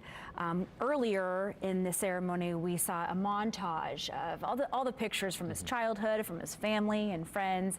And Master Cooper Hensley, you had said that that's something that really kind of struck a chord with you. Right. Seeing some of those pictures of him being younger made me think of me being younger, seeing pictures with me and my father, who was a police officer. He was with the Jasper Police Department. Ironically, he was sworn in with that department when he was 33. So close to the same age, same time of service. But I think it kind of comes to, I grew up watching my dad serve his community, serve the city of Jasper. When I came on the state police, I was one of the few at the time that was sent back home to our home district of Jasper. So for 16 and a half years, I was able to do the same thing that my father did. Yeah. Serve the community that we lived in, that I grew up in, that I was part of my whole life. So there is so much to be said. It's not necessarily cliche to say, oh, he's a police officer in this city, he's part of the community. No, that really means something. Yeah. That truly means something to every officer that serves in that city. So for Beech Grove, every Beech Grove police officer truly believes they are an element and a critical part of the community and of the city of Beech Grove. That leaves a void by having a loss. There's a hole now in that community. And as a community as a whole, as you see the outpouring of support here over the last week, they're going to work to mend that hole, just as long as they do so in remembrance of Brian Elliott. Yeah, well said, and we thank you for all that you do, no doubt about that. And oftentimes, policing is in the blood, right? And it goes to a different level when you're talking about how much of a family it is to be a part of the police department, and then you put it on top of, as you mentioned, being in your community that you grew up in. Yes, it's all kind of just chain reaction as far as family. Right. News 8's Malia Van Ostrand is outside of the high school now, where everyone is filing out. Malia, how is it out there right now?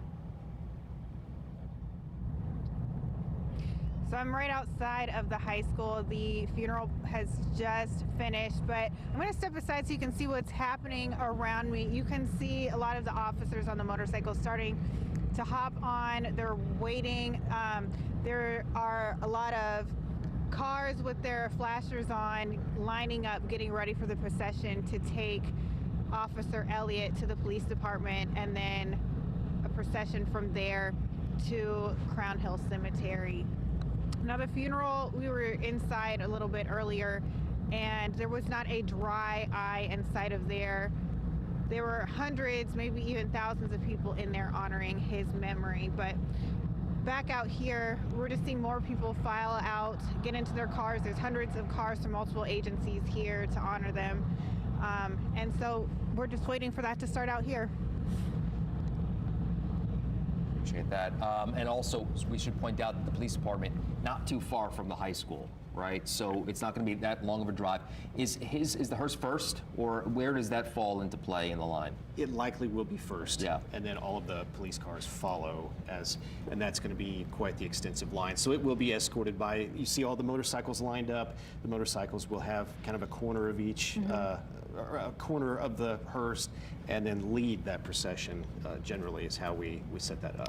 We did see a helicopter with state police. What were they doing in the air? Our state police helicopter is in the air over Beech Grove, kind of trying to monitor traffic right now. So that way, if there's any anticipated problems, we don't have the roads closed down yet for the procession route.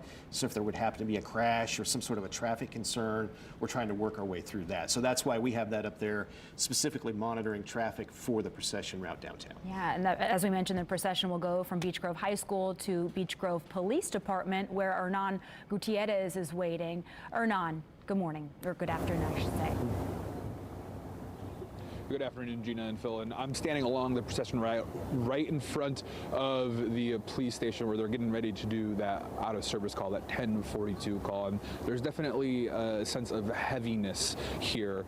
But a lot of people who I've been chatting with have been telling me that they came out because they want to show support to Brian Elliott's family, to Officer Elliott's family. They want to show the community that they're there for his family and the rest of the police department. Some of the people we're talking to have been people who grew up here in Beech Grove who say that simply having Officer Elliott, who grew up here, give the ultimate sacrifice in his hometown means a lot to them. It means that they know that they can trust the police department here. I also spoke to two ladies who used to work alongside fire department as nurses, and they say that there is definitely a sense of unity between the different departments who are first responders.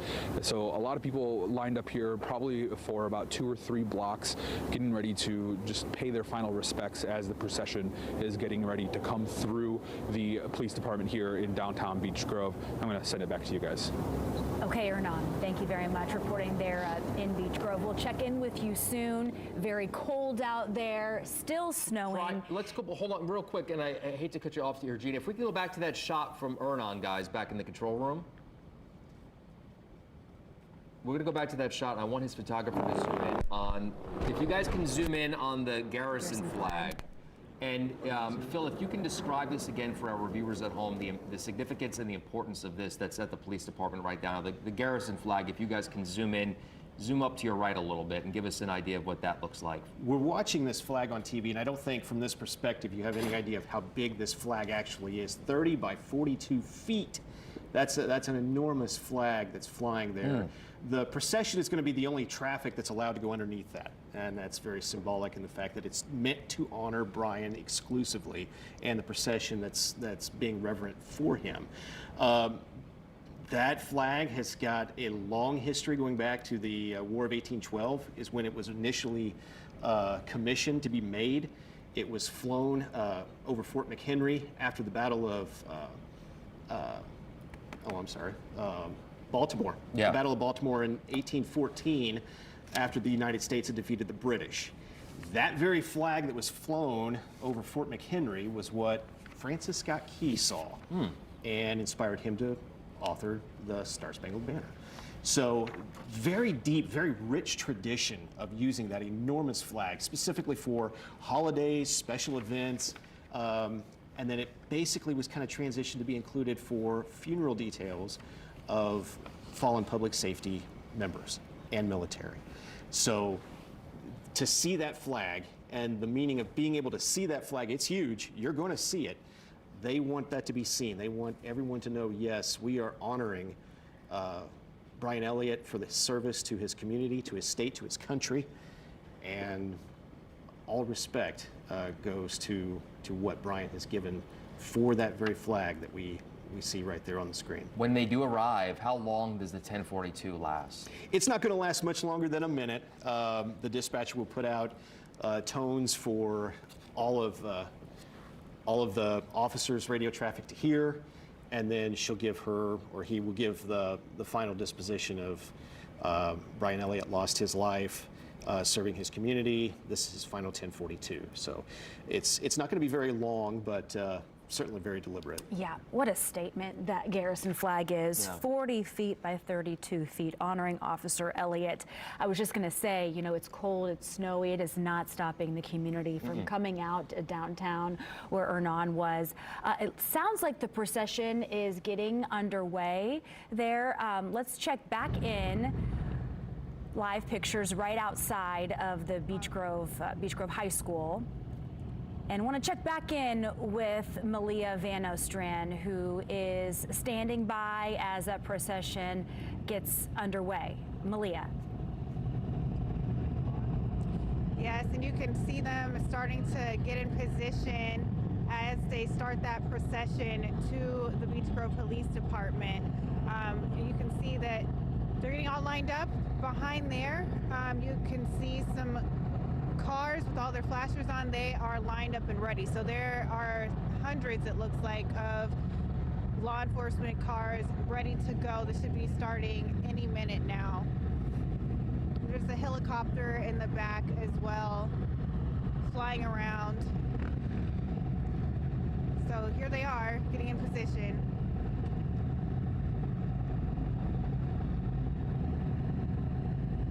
They're in about rows of two. It looks like there's about 16 to 20. Malia, can you see the hearse from where you are? I'm sorry, what did you say? Can you see the hearse from where you are? I cannot. So, Phil, that's probably cannot pretty see far that back from there, where I right? am. Yeah. Okay. I believe so. Because the line it winds around pretty far around this parking lot here at the high school, so it's pretty hard to tell, but I think we'll get a better view once they come around the front where these officers here on the motorcycles are. Right. All right, Malia, thank you very much. Malia, thank you. Master Trooper Hensley, you said what did you notice on the bikes? The motorcycle units there are displaying a black flag. It's kind of like a triangle flag towards the rear of their bike.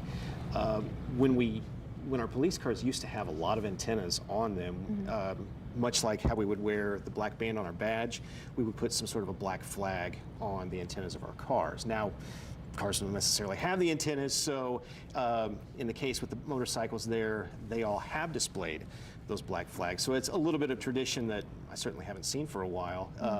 Nice to have that right there, as you see on your screen, displayed on those bikes. Master Trooper Hensley, take us through again the timing about how, now there's a lot of people here, so how long do you expect this to take before they get to the police department? You have to remember, we're not traveling at normal posted speeds. Yeah. It's going to be a little bit slower to make sure everybody stays in line, stays together, and that includes driving on I-65 to get to Crown Hill. So it's going to take a little bit to get all these cars lined out through this path. That's kind of the easy part, if you will. Once we get everybody out of the parking lot at the high school, on the road, moving, that's a good start. That's the easy part. It's once we get to Crown Hill and have to park everybody again, and it's parked tight. It's like sardines in the limited parking that we have there at the cemetery. So once we get everybody parked, then get everybody back into position, and it's kind of like herding cats is how we kind of look at it. They kind of meander a little bit. They want to talk with each other. It's like, no, get to position. Time is of the essence here. We need to get moving. So once they leave here, we go to the 1042. We talked before about how the impact that this has on the dispatcher, because just from, covering news over the years and getting to know many people in law enforcement, how important and how vital of a role it is, the relationship that you guys out on the roads have with the people back at the station, the dispatchers. Oh, I cannot begin to express how important it is. With the dispatchers, I'm thinking over the last 2 decades, the relationship that I've had with my dispatchers. You never want to make one mad. Right. That's a fact. I say that jokingly, though. We always do our best to take care of our dispatchers because they're it. They may be the last person we talk to. So having that good relationship, for them to be able to tell, and you kind of create that tight relationship, they can tell when you have that voice inflection, when something's wrong, when suddenly you've piped up a little bit, your octaves changed, you're starting to talk faster, they can even read, hey, something's wrong here. So they work so close with us, and we have such a good relationship they are such a vital part of public safety. They're the ones taking the 911 calls, trying to gather all that information from the person there experiencing their emergency, getting that information to us, and a lot of times some of our guys will ask dumb questions, things that would irritate the normal person. They take it all in stride. Hey, we got to get this information out. We have a job to do. Such a crucial aspect to how we function as law enforcement officers. Without them having their composure, having their personalities, having their ability to read us, we'd be kind of lost. Yeah. It'd be tough. So that's going to be, to your point, we were talking about this earlier for people just joining, and that's going to be an emotional moment there for that dispatcher. Are you able to answer how is it decided who is on dispatch for 1042? Sometimes it kind of comes internally, amongst the dispatchers of, hey, is there anybody who really wants to do this? Is there anybody who is super close, in this case, to Brian?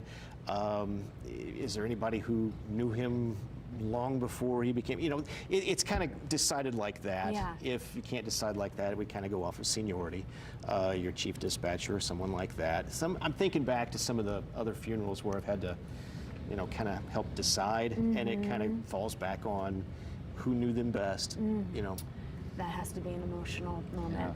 Yeah. Especially, you think about it with a smaller department, less than 40 people. Dispatchers probably know all of their officers very well, and would certainly be the case even though Brian may not have been with the department long. It doesn't take long to get to know your officers from a dispatcher's point of view. Looks like they're starting to take Moving off now. Yep. This is probably a very, I would say, kind of not intelligent question, but can everybody hear that 1042 that's around them? How loud is it for around the surrounding area? So anybody with a police radio on the right channel would be able to hear it. Okay. More than likely, that'll be something that could be streamed online. So normal civilians, they may have speakers outside. Sometimes they'll do that. And that may be the case here at Beech Grove, to where anybody standing around the police department would be able to hear it. But certainly anybody in the procession with their radio turned to the right channel, they will hear that call. I'm going to piggyback on you, maybe not an intelligent question, but I like the way that he said that. The significance of the lights, why are the lights on right now? We have, and you'll notice it's lights, not sirens, just the lights only, and that's to, it's certainly eye-catching, when you see several hundred police cars with their lights on, but that's to, as part of this funeral procession, as part of the honor of celebrating the life of Brian Elliott. We absolutely, if your car has lights, they are going to be on. Wow. Some of the views of, if you, like from an overpass, I'm certain somebody will be able to capture that off of I-65 as it proceeds down the interstate. Just the length of the procession with all of those cars slowly moving with their lights on is, from a police officer standpoint, it'll make you skip a beat a little bit on that. You can see the residents out there, many of them with waving American flags and saying thank you to him. Yeah. With the processions and the routes, even though we're talking, mid-20s outside, still trying to blow a little bit of snow flurries, the turnout is going to be mind-blowing, and how families, it's not just like a business owner will come outside of their shop, it's families turning out with their kiddos, and to see those kids with their flags, they're waving at you. How does that feel? How does that feel? Does it make you feel it's like giving me goosebumps now. Yeah. It's making me feel tingly now, because I've been in that car. I've seen those kids. I've waved back at those kids, and it's tough to make that entire drive with a dry eye.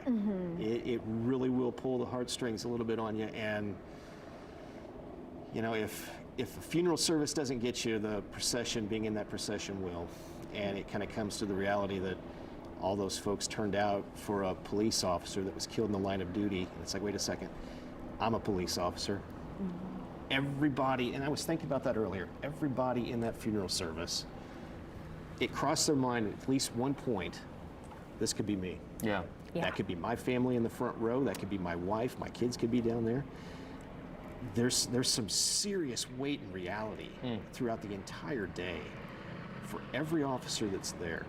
It kind of makes you pause and appreciate what you do, why you continue to do it, why you signed up to begin with. And it is certainly not just a job. You're not just taking on a job where you're punching a clock 9 to 5. It's a lifestyle.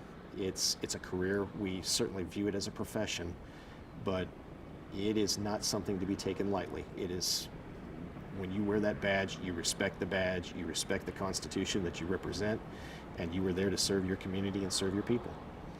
And all of that will tend to work its way through your thought process on days like this. Yeah, heavy, heavy stuff. How long is the procession? How many vehicles?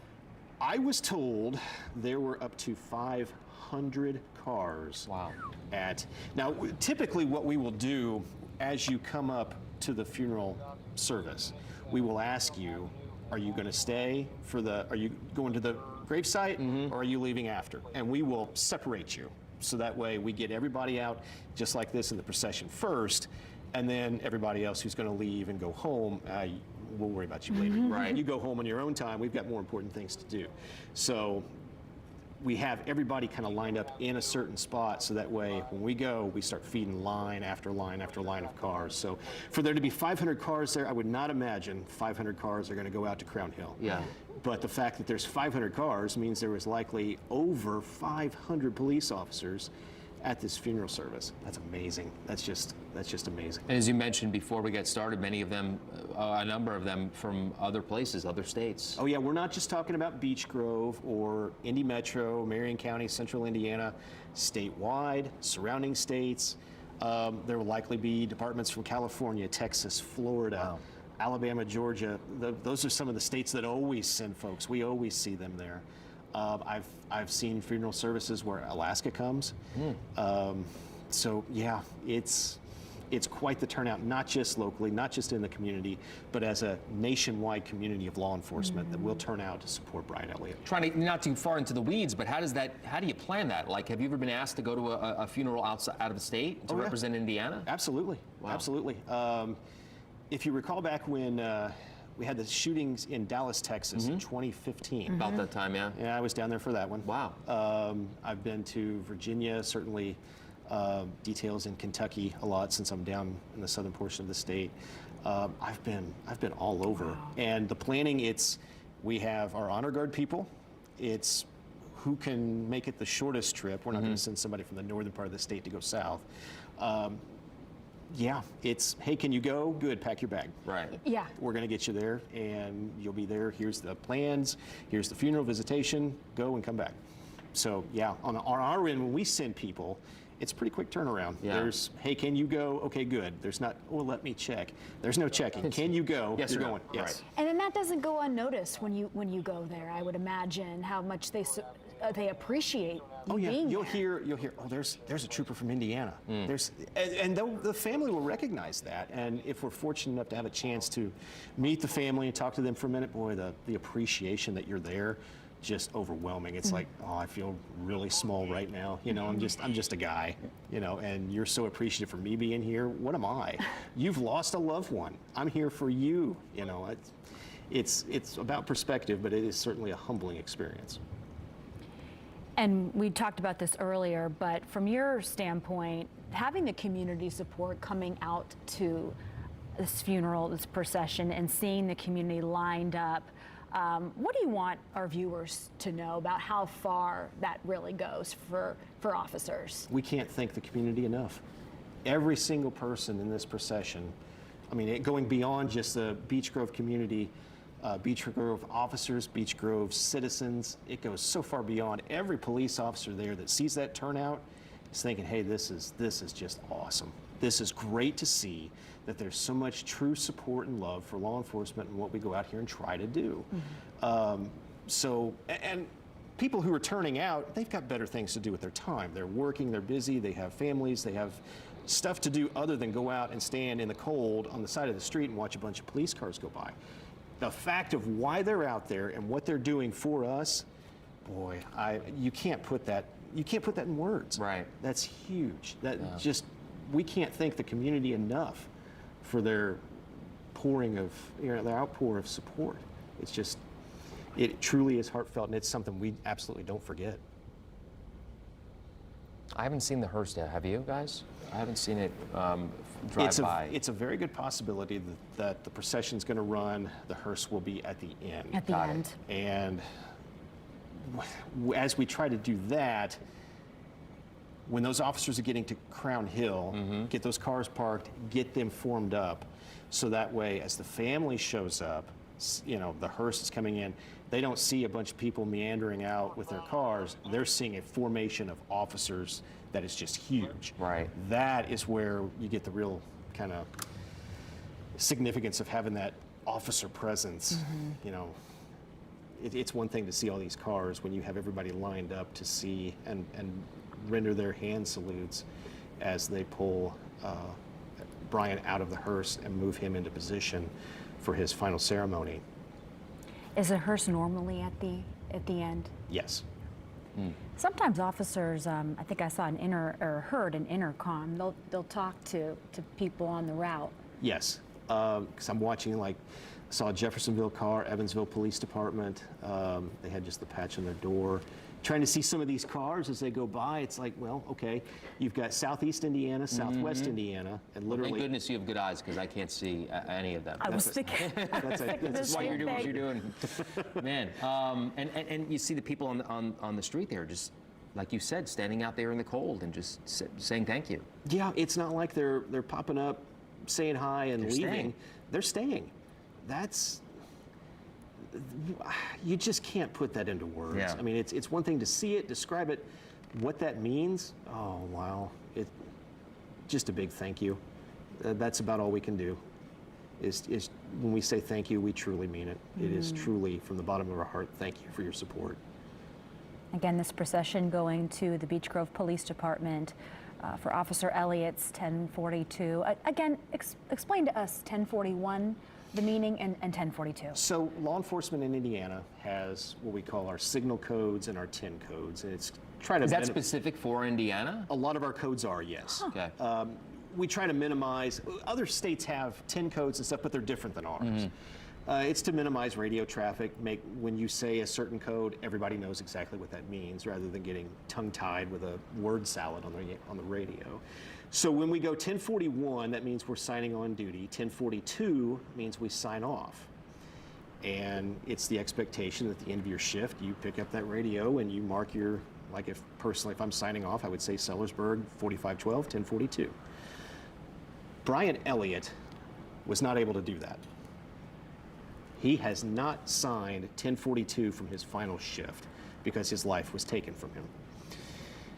The significance of actually putting this kind of as a finale of his service for his city by officially marking him 1042 means he is finally off the clock, that we have the shift from here, that he no longer has to worry about protecting his community. We've got it.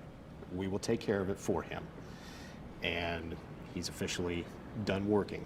So there's a lot of, it's a very big, heavy weight, and very big respectful thing to do for a fallen officer. You know, hey, you weren't able to mark off duty, we got you. We'll sign it. Is that something that Officer Elliott's family will be present for? Yes, they will be able to hear that. More than likely, if they're riding in a coach or limousine, there will be a radio in the car. We make sure and put a radio with them to where they can directly hear that. The left side of your screen is the high school, so folks are still leaving, obviously, and the right side is the police department, just for our viewers' sake who might be wondering, you know, what am I looking at right now? That looks like Carmel PD there. Yep. We're going to see a hand salute. You brought that up a couple of times. What's the purpose behind the hand salute? The hand salute goes back, there again, it's another military tradition, rather than, back in the day, rather than tipping a hat or giving a nod. If somebody wasn't wearing a hat, you couldn't tip it. Well, you render a hand salute as a matter of respect, especially for a person of lesser rank to one of a higher rank. So when we present, we call it present arms, when we render a hand salute to a fallen officer, that's to show our true sign of respect, you know, from a personal standpoint, that we're presenting arms, we're giving that hand salute, we're showing that, hey, we respect you and ultimately what your mission was and what you did.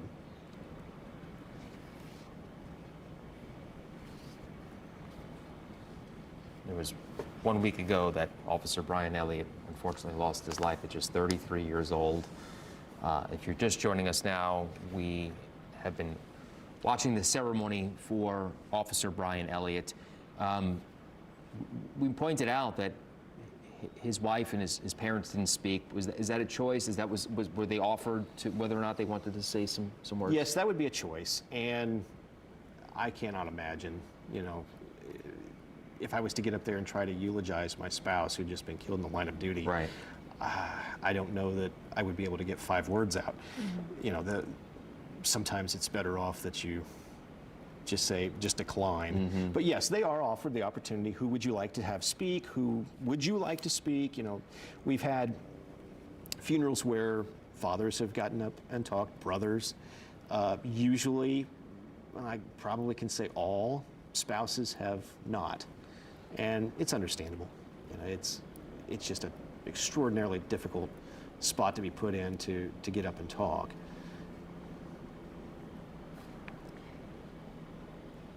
And why does the procession go by the officers' headquarters? Why is it important that you stop there? It's kind of a choice as well.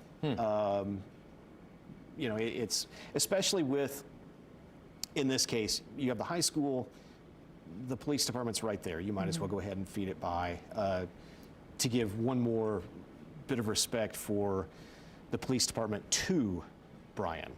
And take him past the place that he ultimately, the department he served where he gave his life. But it does help coordinate with being able to give that final 1042 over the radio as well. So that's not always, if you have sort of a remote area to where it's not necessarily feasible to run a procession past a department, much like it would be the case for us with just having a district post. If I'm several counties over, it'd be hard to go past the post and turn around and go all the way back. Right. That's a little cumbersome. In this case, it's an option. It was a very valid option that was able to be done. So that's why in this case, hey, go ahead and run it by. We said earlier we weren't going to get into too much of what exactly happened last week when he lost his life, and I want to be very clear here. I'm not going to, but something that did come out later on after when they arrested him was that they used his handcuffs to bring him into what was the significance behind that? Because I know it's something that is usually done, but there is some significance behind it. He showed up on that doorstep, he made entry, he did a lot, he did what he had to do as a police officer in trying to save somebody's life, what he believed he was doing.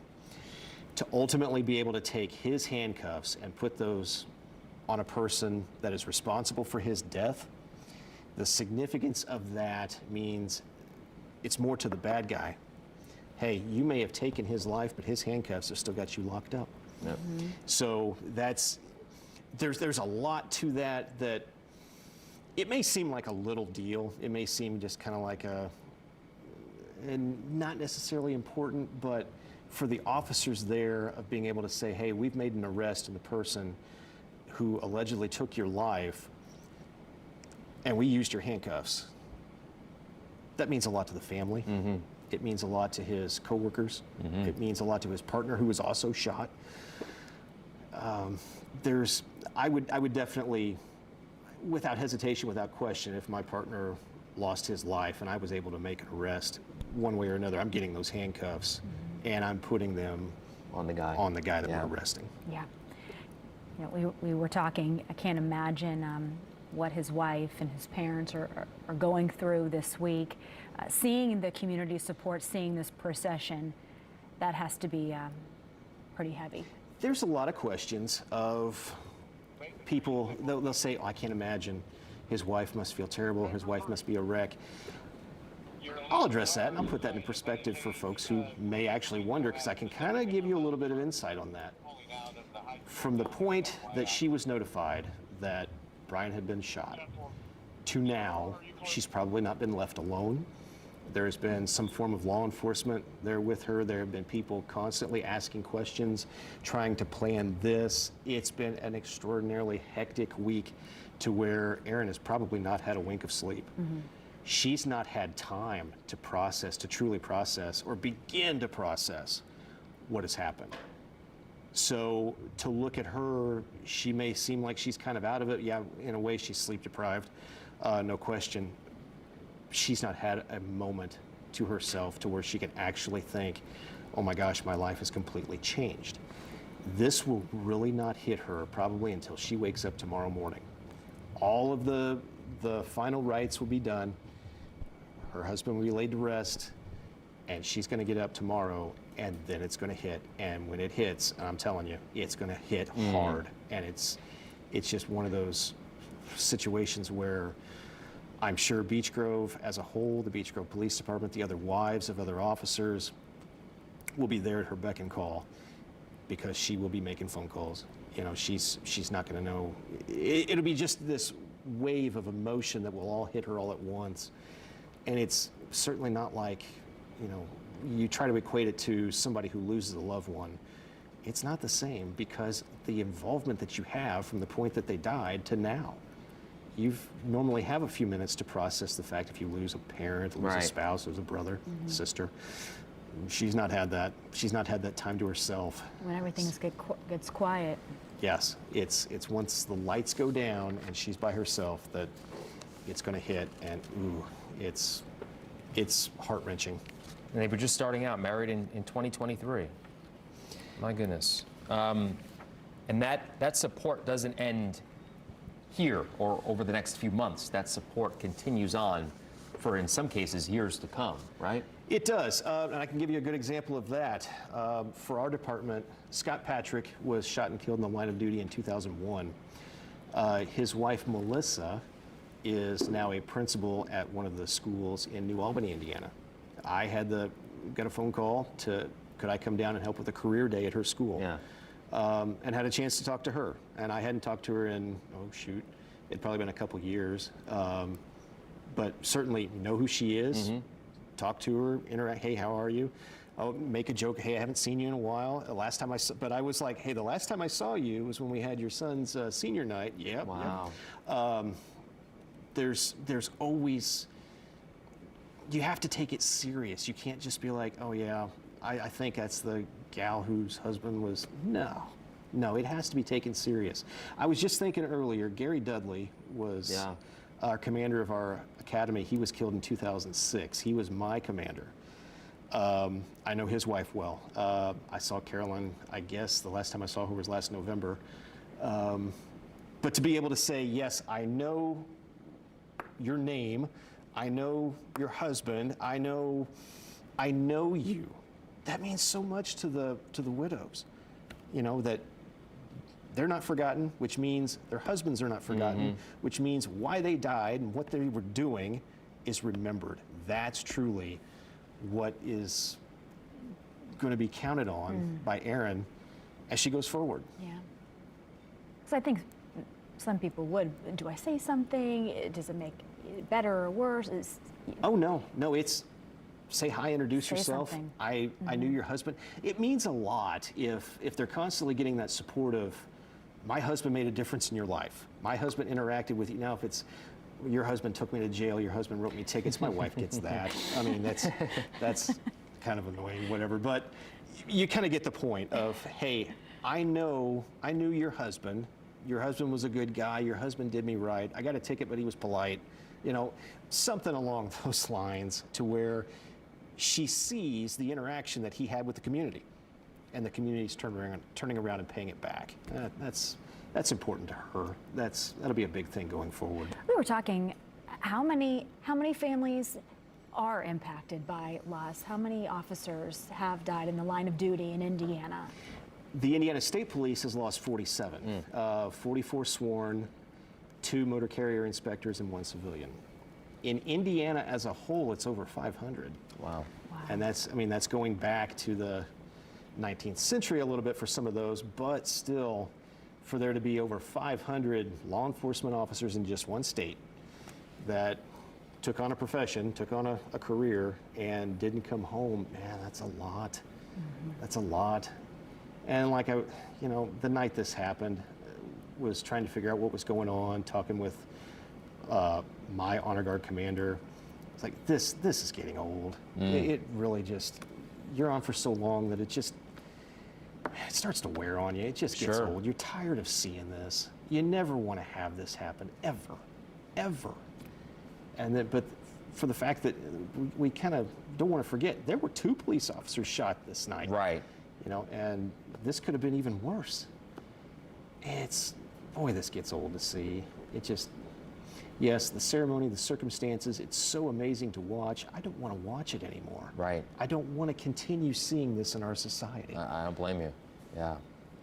We should point out that other officer, although he survived, I mean, the emotional toll that and the impact that that's going to have on his psyche and you know, his career and his future, I would imagine, is pretty extensive. It can kind of go to the point of, why not me? Why wasn't I the one? Right. And then you start blaming yourself of, why didn't I kick the door? What would have happened if I would have kicked the door and been in the doorway? There's so many questions and unknowns and frustrations that are going to go through his mind that shouldn't have to. You know, but they probably will, and it's going to be hard. It's going to be extraordinarily hard for him. He's going to need just as much support as Aaron likely will going forward. Do you know, is he there today? Have you heard? Or is he still recovering? I would imagine he's still recovering. I just didn't know if he was there. I would Yeah. say he's probably still recovering. Yeah. The short turnaround and the circumstance of his injury. Right before the civilian cars, so they can be lasted on. Hearing something hearing there. some Yeah. communication there over the intercom. Can't really make it out. They may be kind of giving in. Planning Some how they're going to, traffic planning. Yeah. Because obviously this is That's quite certainly- large. Yes, it's not unusual. Yeah, law enforcement has the city of Beech Grove kind of locked down at the moment. And somebody, you know, if you're wondering, well, if all the Beech Grove officers are here, who's protecting the city? Indianapolis Metro. They take over for that, right? Right now, Yes. they're covering for Beech Grove. And there's the hearse right there, right? Isn't that it? Where it's coming up. It's coming up soon. It's coming up. Our producer tells us, Chris, that that's coming up soon.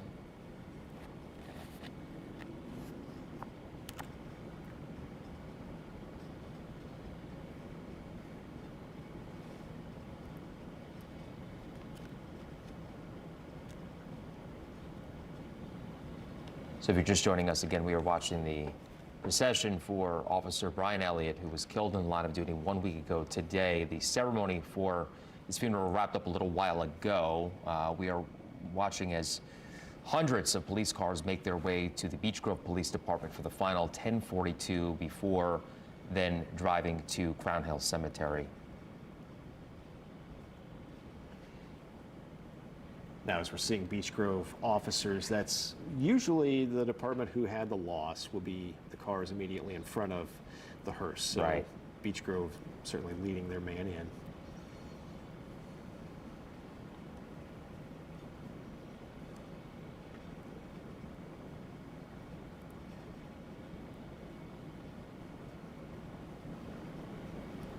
We are keeping an eye out for the hearse. Have not seen it yet. No.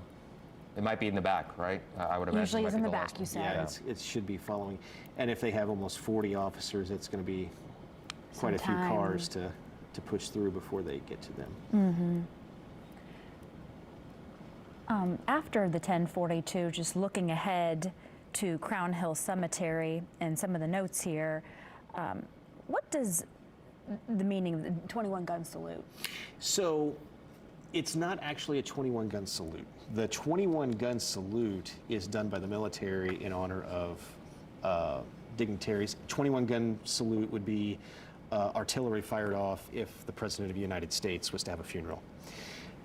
21 volleys, our firing party is made up of 7 officers with rifles. We use M1 Grand rifles. We fire 3 volleys to signify 21 rounds being fired, but it's 3 bursts. And that 3, that's significant going back to Civil War times. Either the Confederate side or the United States side would fire the 3 volleys to try to stop and have a bit of a ceasefire to remove their fallen soldiers from the field. So it's to signify that there has been an officer that has fallen.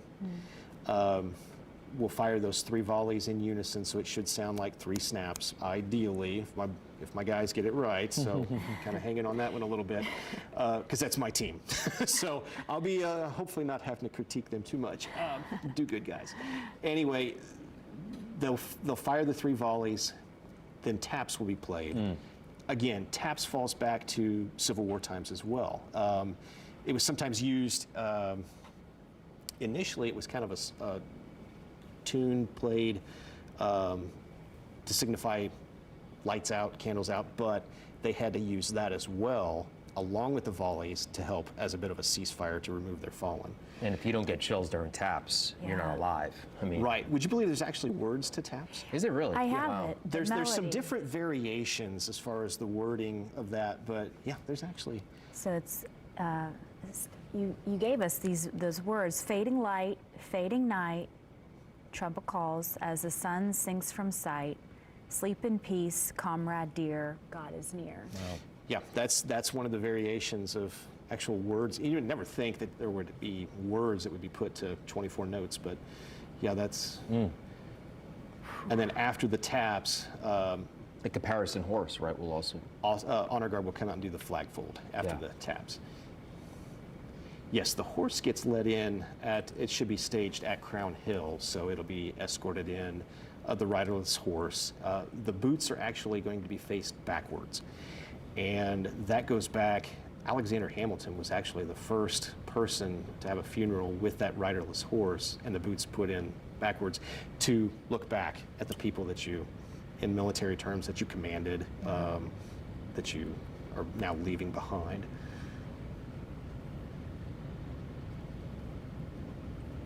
Here is There's the the hearse. Yeah.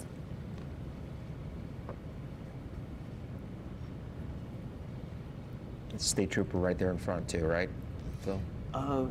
It looked like County on the passenger Was it? side. Yep, County's got the front end of it. Be Marion County. His family's in there with them? Would his family be in there? Or they would be in a vehicle right next to it, behind. right behind. Yes. Or right in front of that pickup truck could have them. That's still a police car though. Oh yeah, okay.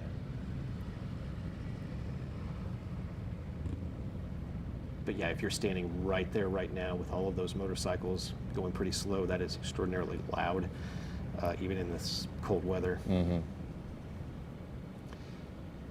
Yeah, you have the white SUV police car, and then that black limousine that would likely have the family. All the vehicles that were prior to this, are they now making their way already to Crown Hill, or Yes. are they waiting at the police department? No, they're going ahead to Crown Hill. Okay. So the procession will basically stop with the motorcycles and then do the final 1042. That procession, we want to keep that going so that way we can get all of the officers there set up in their formation there along the site.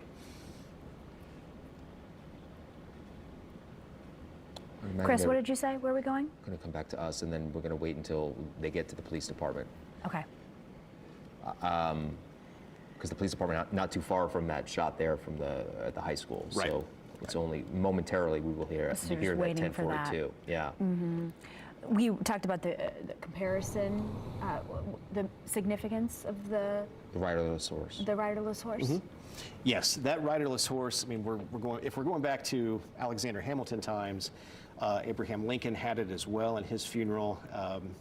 There was kind of talk of, well, maybe George Washington was the first. His assistant had brought his horse through. The boots facing backwards it's more of at the time, for a military commander to be looking back at his troops, that he had fallen. Now he's viewing the troops he commanded that he's leaving behind, and that's why we have that. It looks kind of funny, there's boots stuck in the stirrups, they're facing the wrong way. It's like, what happened there? No, it's to signify that the person riding that horse, leading people, leading a community, is no longer with us, but he's still in spirit looking back at the community that he's left.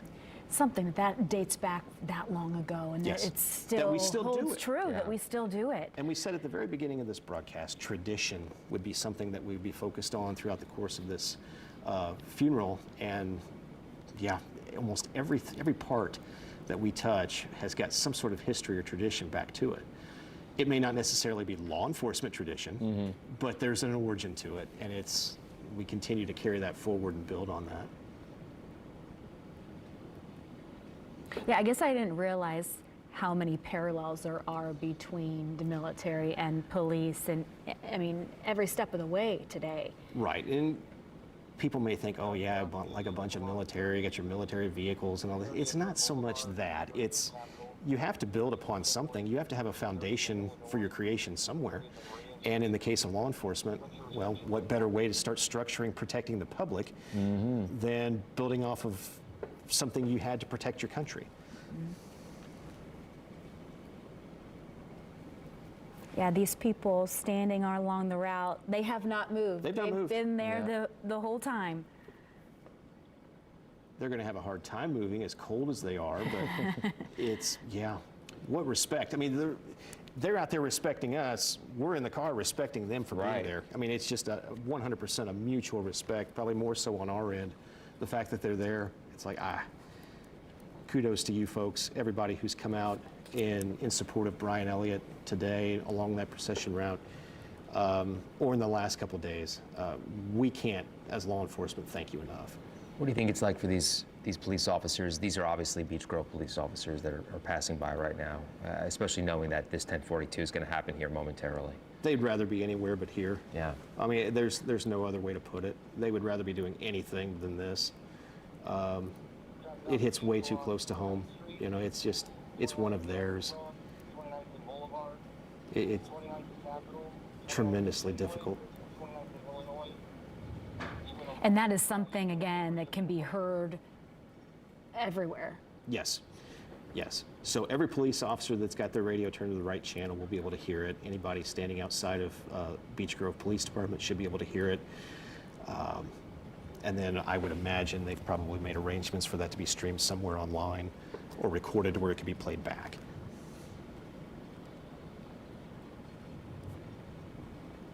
All parking at the high school. Thank you.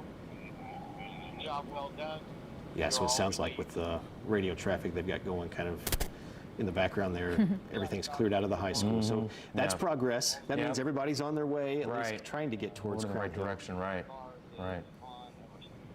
But for this many people, and you see how slow this is moving here through town, it's very slow, very methodical and deliberate. It takes some time to get everything moved. And to honor him correctly, you don't want to rush it. You don't want to rush it. It for no other reason, it just looks sloppy, it's unprofessional, it's disrespectful. So no, under no circumstances do we want to rush anything.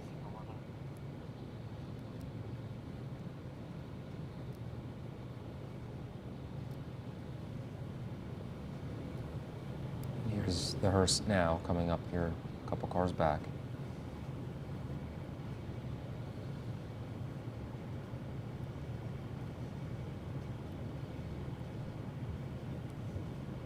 And county deputies in the front there.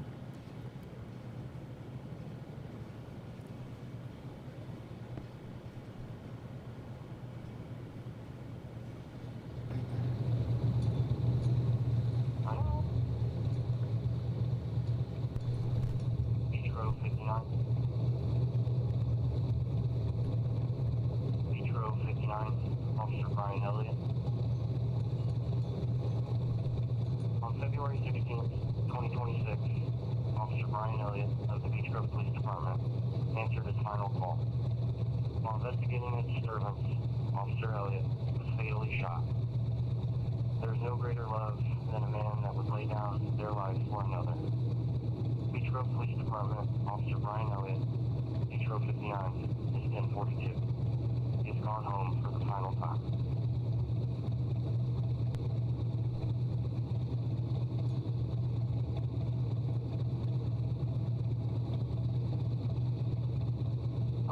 Authority SOP 1420, Signal 100 listed, resume normal traffic.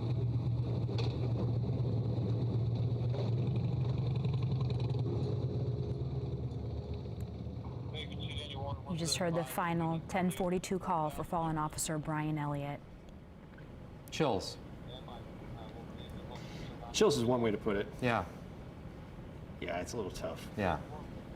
How tough do you think it was for that dispatcher there? We talked about it earlier, but I would imagine that was not easy to do. He took one big breath and let it out. Yeah. And now he's getting up out of his chair, probably going somewhere private. Right. And what about those officers, the officers who heard that? Talking Well, about this I'm sitting earlier. here in your studio, and I'm a little bit choked up on it. So yeah, that's one thing that'll definitely get you. Yes, you are. It's a little tough to hear. Yeah. I think just because, one, I've heard it too many times. I've just heard it too many times, and I'm tired of it. Two, I've heard it when it's people I know, when it's been friends. You know, it's tough to hear. He's 33 years old. So young. Yes. So young. He had an entire career, My an entire goodness. life, brand new life with his wife, Erin. Yep. He had a lot of future ahead of him that was taken. But it was taken. Trying to save a Right. life, trying to help, trying to do what you guys signed up for. Trying to protect his community. Yeah. And the chief of police has said that, no doubt in his mind, that he saved a life that night. No And doubt. there's a special place that not many people have within them to dig into that spot and do what he did. Yeah. So that's No doubt. saying something. Yep. We want to turn now to our Garrett Bergquist, who is live outside Crown Hill Cemetery as we await for the hearse carrying Officer Elliott. Garrett. We're right outside the main gates of Crown Hill Cemetery on 34th Street. I'm going to step out of the way for just a moment. You can see that there are two garrison flags set up. We are told that the funeral procession will come up Illinois Street and pass under those flags before it goes into Crown Hill Cemetery. Even here, several miles up the road from Beech Grove, there are a few well-wishers who have come here to pay their final respects. We know the firing party from the Indiana State Police Honor Guard is already inside Crown Hill Cemetery. They've already been doing final rehearsals for firing the final volley. Officer Elliott will be laid to rest in the Heroes of Public Safety section at Crown Hill. And if you've ever been to Crown Hill Cemetery, the Heroes of Public Safety section is on the south end of the cemetery. It's a very peaceful area, even within the cemetery itself. It's enclosed by a line of trees. That is where a number of public safety workers, police officers, as well as firefighters who have been killed in the line of duty have been laid to rest. IMPD Officer Brianne Leith is buried there. So are Trooper Aaron Smith, Richmond Police Officer Sierra Burton, and also Elwood Police Officer Noah Shanavaz. In fact, those officers are all buried very close to each other. So right now we're waiting for that procession to come through. We're told that we'll first see a very, very large procession of vehicles from police departments all over the area.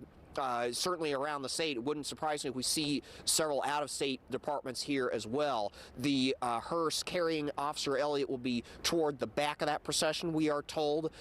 We expect this will be a very long procession. Usually for law enforcement funerals, we see a very, very large turnout from other law enforcement agencies, as you all were describing on the newscast. That translates even to the procession. So quite a bit that we're still keeping an eye on here. Phil and Gina? Garrett, thank you. Very much. Yeah, we'll check in with you soon. Very cold out there too, as you mentioned, Phil. So we saw people out there as well, just waiting for it to unfold. You said that's your team that's inside, right? That's getting ready for this. Yes. Is that something? So how long of practice do they have to get before this unfolding here? Well, funny you should describe that. Okay. We when we do our practices for our firing party, you know, it could mean that logic would think, oh, you stand out there and you keep firing until you get it right, until you're completely sequenced up. We don't do that. We'll fire a couple volleys practicing. If we sound good, we pull it. We stop. Right. Because we don't want to rattle our guys or just kind of get this, oh, you're worn down within a practice. We want to keep you sharp and ending on a good note of, hey, that sounded really good. You guys are squared away. Let's do this. Yeah. We're going to run with this. So we take this very serious. We try to train with this team once a month, and we have certainly a lot of people on it, not just 7 or 8 dedicated people. We try to use it to where we're trying to incorporate newer people, and we keep veterans on it, like myself, to kind of help keep the younger folks in line a little bit. But we take it very serious because that is something people will walk away. If it sounds terrible, you're going to know it. Sure, There's no yeah. hiding it. Can't have And it's that. going to get talked about. It's like, oh, no. Are they from all Not my across the guys. state? No. They're from the southern part of Indiana. Got Our it. firing party is specifically from the southern third of the state. Okay. So yeah, we're a pretty close bunch, and yeah, it's kind of a little. So if it inside sounds baseball. good, no more practicing. Right. And we've gotten to the point where it can sound good to normal people, but we'll still pick it apart. You'll hear it, yeah. Yeah, we can hear, we can know exactly which one of the 7, if a gun didn't go off, we know which one. We know who fired early, who fired late. I mean, it's become a science, very technical in how we practice, because we want to make sure that's done right. There is no hiding it. If we make a mistake, it's out in the open. Sure. It's there. It's Right. not like the flag fold. If you make a mistake, you can kind of tweak that flag a little bit to make it look very nice. You can't go back and undo a mistake on the firing party. On the right side of your screen there, on the interstate, again, another view of that procession going to Crown Hill Cemetery. We saw in Garrett's shot earlier, this might be a silly question, but how many garrison flags are there? Several cruise ladders. Now, I've noticed, yeah, because normally you would just think you would have the one. Right. But with Beech Grove having it right there by the police department, we want to have, and we certainly welcome, if a fire department feels like in the case of Beech Grove Fire, wanting to have their garrison flag, they want to pay their respects. Well, we can't really tell them no. You know, that's like, hey, we work with those folks. You know, different scenes, different interactions on a daily basis. You know, you've been thinking, oh, police and fire, you know, whatever, cats and dogs. It's not necessarily like that. It's still an overall brotherhood within public safety. So they want to show their respects, pay their respects to our fallen officer, absolutely. You know, so you will see more than one in this case, but specifically the main one is there at Crown Hill. But that's just something that they do. Fire departments Yeah, they will take it ask. upon themselves. They'll ask ahead of time. They'll ask, yes. Okay. It's like, hey, can we put this up? Like, yeah, and let's put it here. We'll get you involved, and yeah, we're all about that support. How long does the black band stay around the badge? We will take this, I'll take this off tonight. So typically we leave it on, much like the lowering of the flags. The flags would go back up to full staff after sunset tonight. So tonight I'll take this back off when I put my normal uniform back together. What about for the Beech Grove Police Department? The same is Same true? deal, same deal. That's just sort of the custom as far as insignia for overall officers covering their badge. You know, we want that uncovered as much as possible, obviously, but to pay the respects to Brian Elliott, we'll take that off tonight. Okay. Because at the community campus center during when we saw the suspect for the first time, a lot of the officers, standing over the suspect, they already had their badge with the black line. Yes, and typically we would put that on the morning after. I think most officers put their band on the morning after he was killed. Some may have even put it on the night of, after he was pronounced. So yeah, in order to honor him and show the community that we are in mourning, we try to keep that on throughout, from the point his life was taken to when he's laid to rest. Once the vehicles, the procession does eventually reach Crown Hill Cemetery, how soon will everything get underway there? It's all going to be as far as when the hearse gets there. Once Brian is taken out of the hearse and he's placed into position, it should be rocking and rolling. That's when they're going to do they'll say some words and then kick it to us, to where we do they'll say something to the effect of firing party, fire 3 volleys. Our command on the line will say firing party, attention, rifles, and then we'll turn our facing movements. Ready, fire, ready, fire, ready, fire, cease fire, and that's how that'll go. Then after that's done, as soon as we call our ceasefire, we'll come to attention and taps will be played. And then again, it comes back to the hand salute during taps. That's held all the way through taps. After taps, honor guard members will come down and begin the flag fold. Now the question will be, and it may take a little bit of time, if they do a file by to where all of the officers that are there can place their carnation on the casket. There have been some funerals that do, some that don't. A lot of that kind of comes down to weather permitting. So I don't know necessarily what the plan is with the temperatures being in the upper 20s, if they're going to want to keep everybody out there, because that is rather lengthy. Yeah. One of the concerns we have with weather, it's certainly not this time, is if you have an officer in that formation that's not used to standing that long, we will stage EMS. Officers tend to lock their knees out as they're standing, and then they pass out. Oh, wow. So that's a bit of a concern as well for that mass of officers. We don't want to keep you standing there too long, because eventually at some point you'll become fatigued, not think, lock your knees out, and then have it happens every funeral. Wow. Somebody Does it really? Somebody will become lightheaded or actually go to the ground, pass out. More so when it's hot. When it's cold, you're just shivering thinking about anything but being in the cold, but yeah, so we do have EMS on standby at the scene for that reason, for if an officer needs that many attention. people, you would imagine that it might come up. Yes. News 8's Hernan Gutierrez is outside the police department where that 1042 just took place. What was that like, Hernan? Yeah, well, from my standpoint, it was hard to hear from the wind, but just simply watching people react when the hearse come by, you can tell that this loss really weighed heavy on their hearts, the community really coming together. I mentioned before the 1042 call, there's probably about 2 or 3 blocks of people lined up. I couldn't see how far down people were lined up. There was people with flags, recording on their phones or other kind of mementos, blue line flags, just out here showing support. You could definitely see the emotion on their face there too.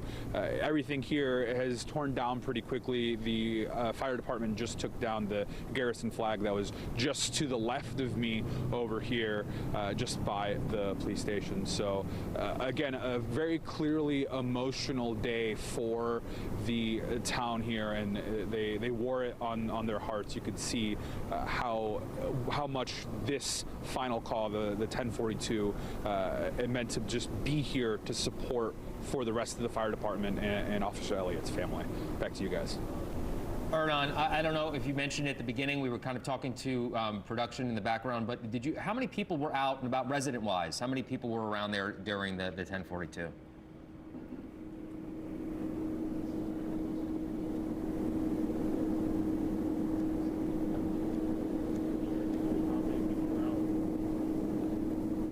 I don't know if you can hear us. Yeah, I was trying to hear there. I was trying to hear. Something happened there. Because it looked like there were quite a few. Several people lined up. Yeah, we'll try to get him later on. You mentioned the flag folding. Take us through the significance of the flag folding. So there are actually 13 steps within that flag fold from when we take it off of the casket to where it's a triangle hat, basically. And it only shows blue with the stars. We do not want any white or red showing at all. If we see any red, see any white, we will do whatever to manipulate, tuck that, fix that. Why not? Because we only want the blue field. That's just that blue field with the stars. As you see, like a folded flag in any circumstance, it's always just got the stars kind of lined out and then just the blue triangle. We don't want, it looks sloppy if you have that red and the blue showing, so we just want the blue.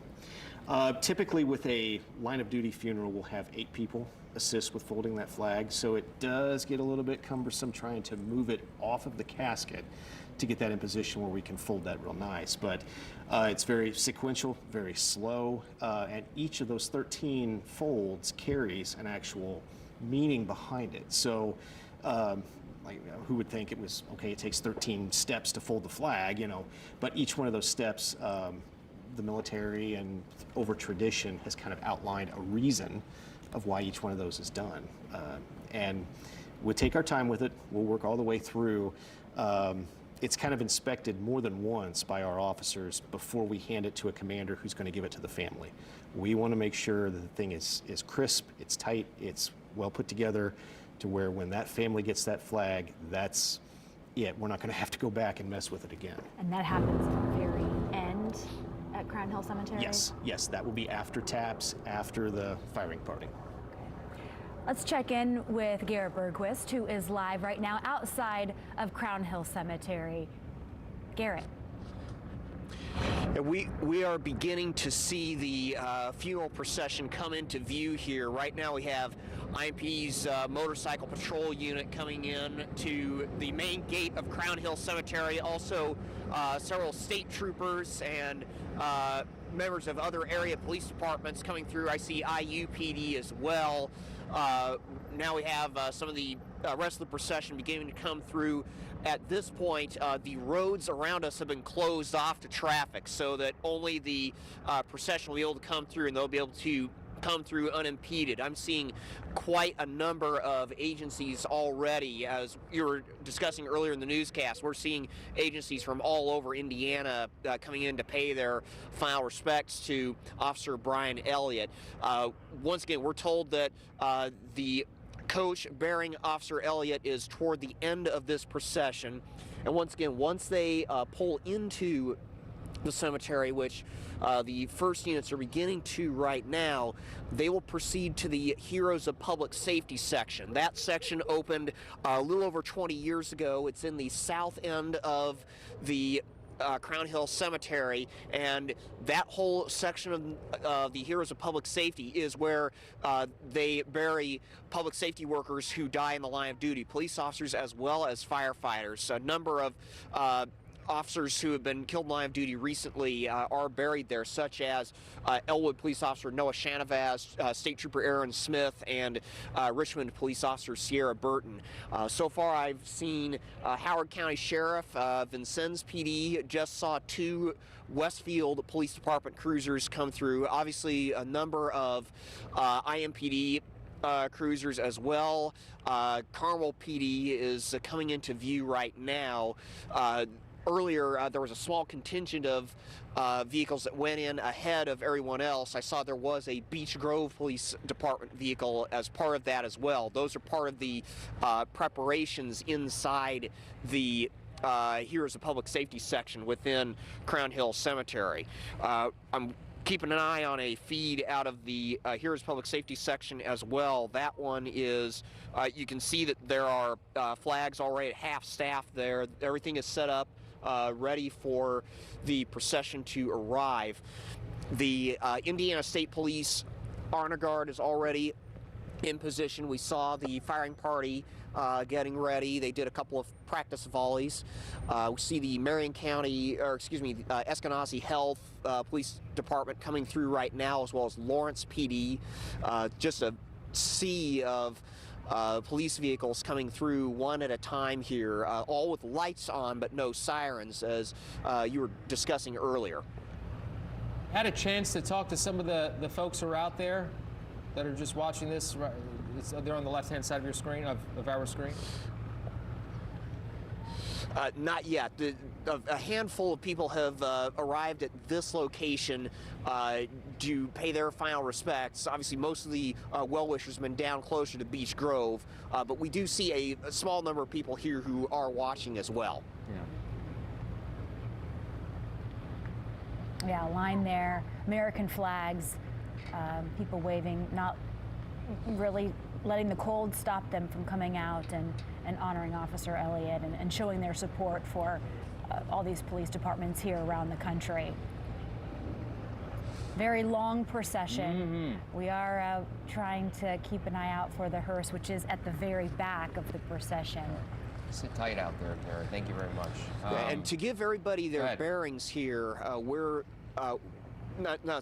just give everyone their bearings here. We're at the 34th Street entrance, 34th and Boulevard Place to Crown Hill Cemetery. So what's happening is the procession is coming up Illinois Street, and then they're turning left onto 34th Street and driving into Crown Hill Cemetery from there. And once again, traffic along Boulevard Place has been blocked off to allow space for the funeral procession to come by.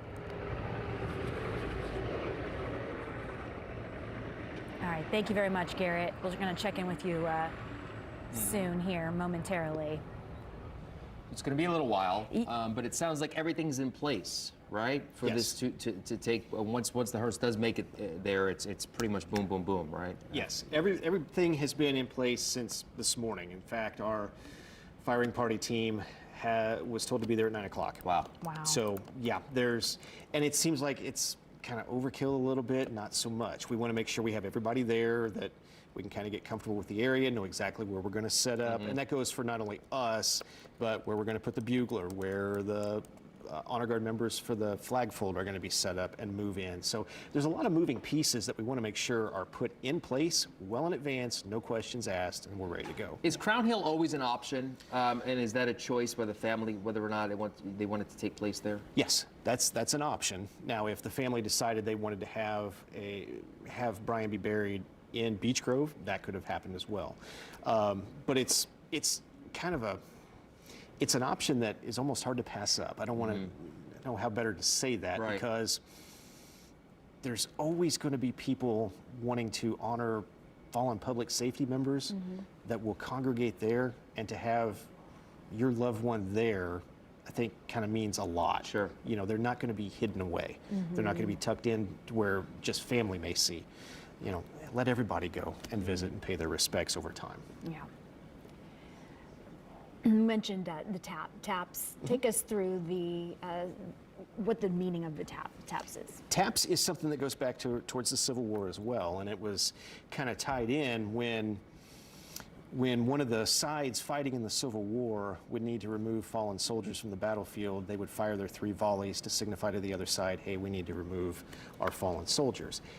It went a little bit beyond that when they started, I believe in 1862, they started trying to incorporate some form of taps as a sound as well beyond the firing, that, hey, we need timeout, we need a minute, ceasefire, let us get our lost folks off the battlefield. So there again, that military tie-in a little bit to where it has that significance going back through military tradition. Now, 24 notes.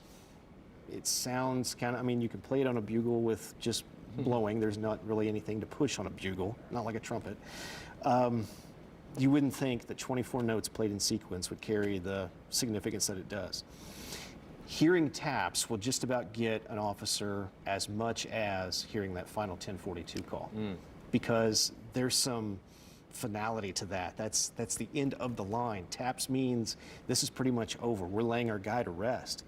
That's it. Yeah. And this service is just about done. So it carries just about as much of a heavy weight in 24 little notes as hearing that final 1042. Wow. Well, as you mentioned, we had the 1042. Now they're making their way to Crown Hill Cemetery. And if you're just joining us now, the service took place a little over an hour ago. And if our crew in the back can get the police chief's statements up and ready to go here, I want to give our viewers, maybe who weren't watching earlier on, an idea of what it was like inside of Beech Grove High School earlier this afternoon. It got a little emotional as they're trying to cue that up for us. Obviously, he's been very emotional during this past week, losing not only his officer, but also a friend, that very tight-knit community. And we'll hear from him here. Who he actually hired. Who he actually hired. Right. Yeah. Do we have that ready to go, guys? Okay, so we still need a minute there from our production trying to get that sound from the chief. The mayor also has said that Officer Elliott was the first officer who he swore in. Yes. So there's a lot of local connections really woven through Beech Grove. We did also, while we're trying to get that sound from the chief, his best friend who heard throughout the ceremony spoke during that ceremony. Let's hear from him from earlier. I've replayed this moment today in my head more times than I can count. I never imagined that I would be standing here talking about Elliot like this. For those that don't know you, or don't know me, I'm Joshua Shrum, and Elliot, he was my best friend. He was honestly more than a best friend, more than a brother, more than everything. And that's because if you knew him for even 5 minutes, you knew that he was someone special, someone that would leave a lasting impression on you. He was the guy that would make you laugh about the strangest things. One day while we were on duty, he convinced me to leave a fake ticket on the car window of a girl that I was dating. He said, "She'll love it And maybe one day when you're married, you can tell her about it and you'll get a good laugh. I told him that if this works, I'm claiming it as my own idea. And if not, I'm definitely going to blame it on you.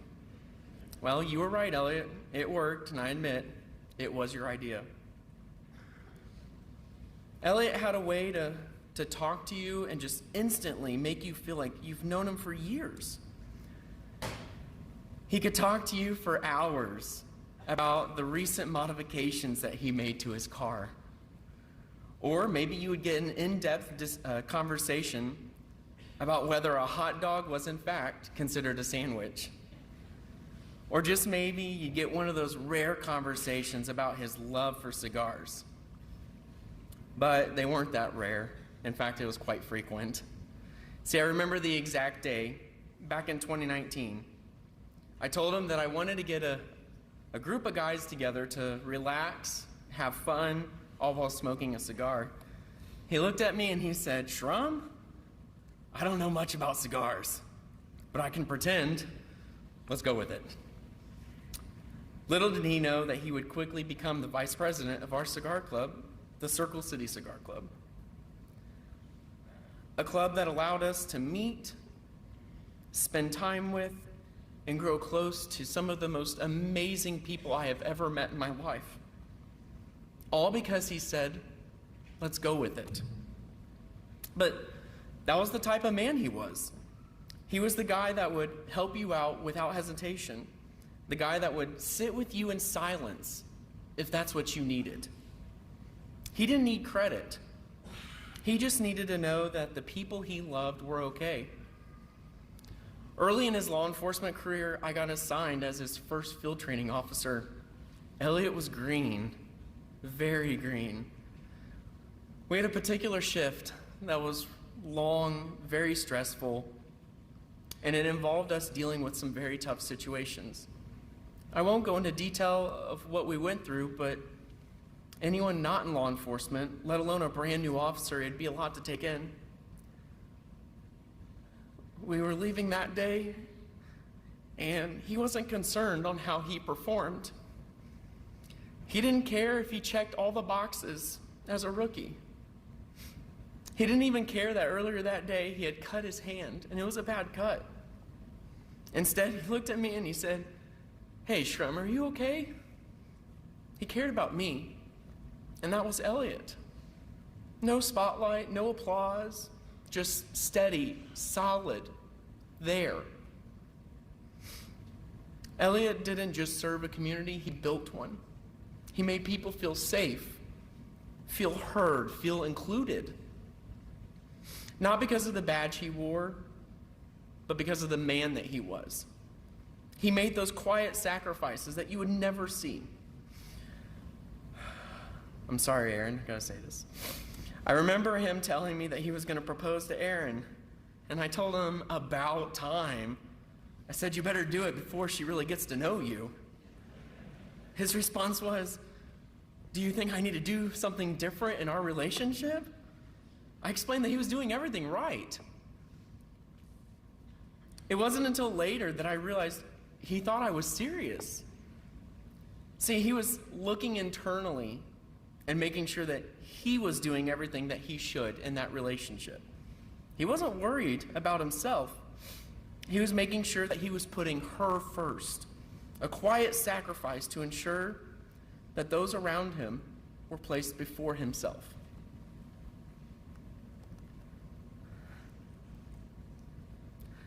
I tried to come up with a way to say goodbye, a way to turn the page, but you can't. I'm sure a lot of you have heard this before, what I'm about to say, but this is the truth. The Romans say that you die twice. Once when your body leaves this world, and once when your name is spoken for the last time. Elliot will never die that second death. Not in this room, not for his family, not for his friends, and not in my life. I'll carry him with me in every laugh, every hard day. every time that I need to be a better man. And that's the gift that he gave me, and that's the legacy he gives all of us. Thank you. Well, there you go. That was his best friend talking during the service that took place earlier this afternoon, as we continue to watch the cars and the procession make their way to Crown Hill Cemetery there on the right-hand side of your screen. The hearse is still on the interstate, so it's going to be still a little while before this gets going here.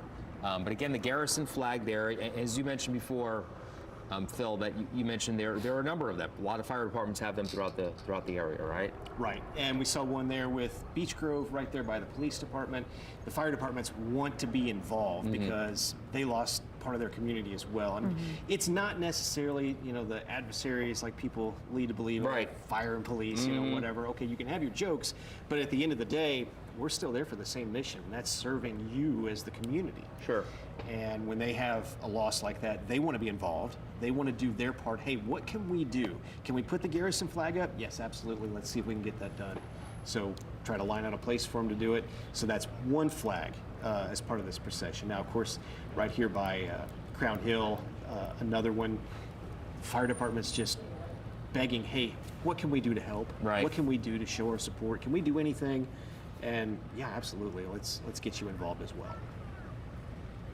Again, we are waiting for the hearse carrying Officer Elliott's body. It's at the very end procession. It's a very long procession.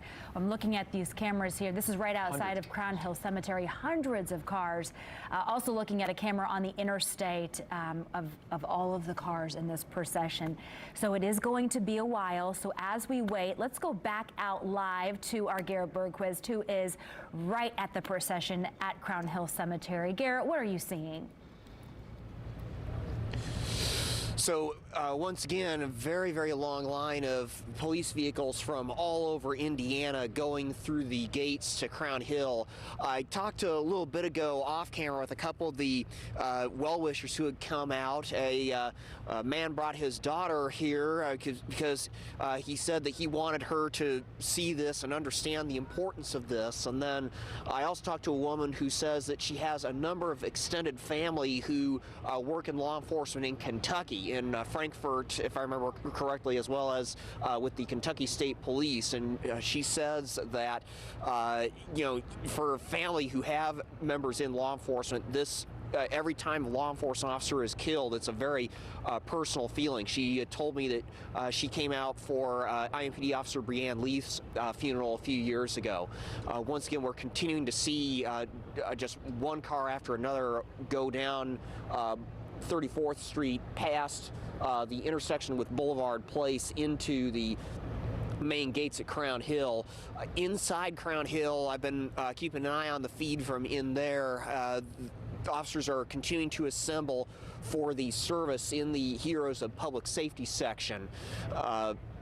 And you can see that there are two garrison flags set up here. One is at roughly the intersection of Boulevard Place and Capitol Avenue, and then there's that second one that's closer to us. That's a little bit,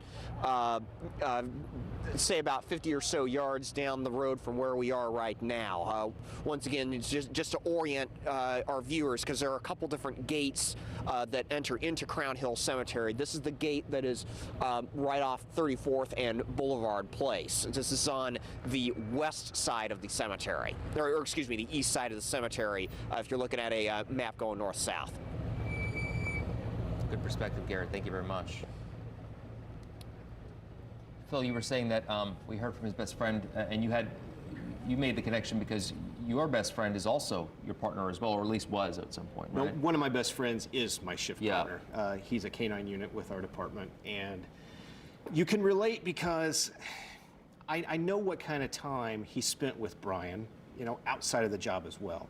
He trained him. I didn't necessarily train my partner, but I know very close with his wife, April, his kids, Maddie and Lily. I mean, we're a family outside of the department. And I love the fact that I have that kind of relationship with them, that we can talk about work or we can talk about beer pong, Right. something silly, something outside of doing the job. But I hope, and I know it goes both ways, I hope that he knows we get into something out there, I've got his back. Because we're like brothers, it's a family. So the connection there is with him. He trained Brian, he's friends with him, he's best friends with him, he knows the ins and outs of him. It doesn't just go with law enforcement, wearing the badge, putting the uniform on and going to work. You have to have that tight-knit relationship in order to make a police department work, in order to make a state police district work. I enjoy that fact. I have that. I live that. And you see, as he's standing up there eulogizing his best friend, you see the love he had for him, that he has for him, and that he will always continue to carry forward without him.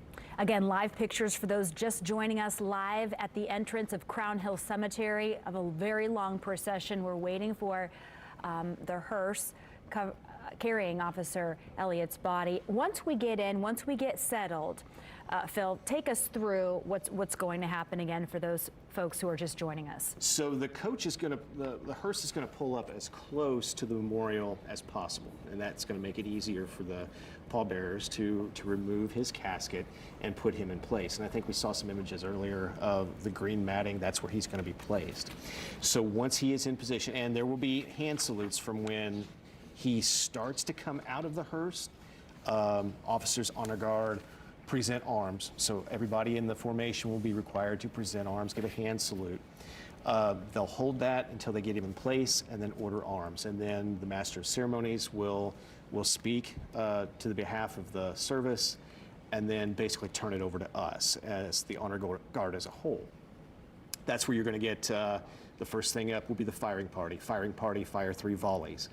Our guys commanding on the line will give the commands to 7 people with rifles. They will fire 3 rifle volleys, and then taps will be played. After taps is played, you'll see silently honor guard members will approach the casket and they'll begin the flag fold. So they'll fold the flag, and I don't know necessarily if it's going to be the chief of police or the mayor of Beech Grove that will give the flag to Aaron, but that'll be the display there. After that, should be pretty much wrapping up. Because the casket will be draped in the flag, Yes, right? That's yes. the flag that will be then given to... As of right now, with Brian being in the hearse, that flag is over the casket. Why is that? That's to more or less symbolize that he gave his life serving his country, serving his community, serving the state of Indiana, and died in that official capacity. So that very flag that's been draped over his casket will be what is folded and presented for Aaron to take home. And the pallbearers will be Bob Elliott, Elliot's father, his best friend, his several close friends, as well as his brother. Again, waiting for the hearse. Where do we say via video of... We have a camera from inside the cemetery as well to kind of give you an idea what it looks from like. a different perspective. Yep. This is kind of where you reach a bit of a bottleneck as the procession gets to, where we need to park people. We have people that essentially on the team specialize in parking cars at cemeteries. They are doing everything they can, get these cars parked as tight to where you can almost barely get in and out of your car, but get that done as quick as possible. So there's, hurry up, we get them to the cemetery. Now we have a little bit of a bottleneck just in trying to get everybody stopped and lined up. So it's a little bit frustrating on the part of, you're wanting to get the procession all in, you're wanting to get all these officers put in place, but it's just kind of the limitations of logistics that you can only really do so much at this point. Yeah, and Garrett touched on this, but this section of the cemetery where we are here, the significance of Officer Elliott being here. Yes, and it's, the Heroes of Public Safety section, September 14th, 2002 is when it was dedicated. So almost to the anniversary of 9/11. 9/11, I think, is kind of what prompted Crown Hill to set this up. But with this in place, for now going on 24 years, this is the spot where especially officers in central Indiana, if they lose their lives in the line of duty, try to go ahead and give their final resting place here. Just because it is so reverent. And Crown Hill, for those who don't know, Crown Hill is a huge cemetery. Yes. It is so big.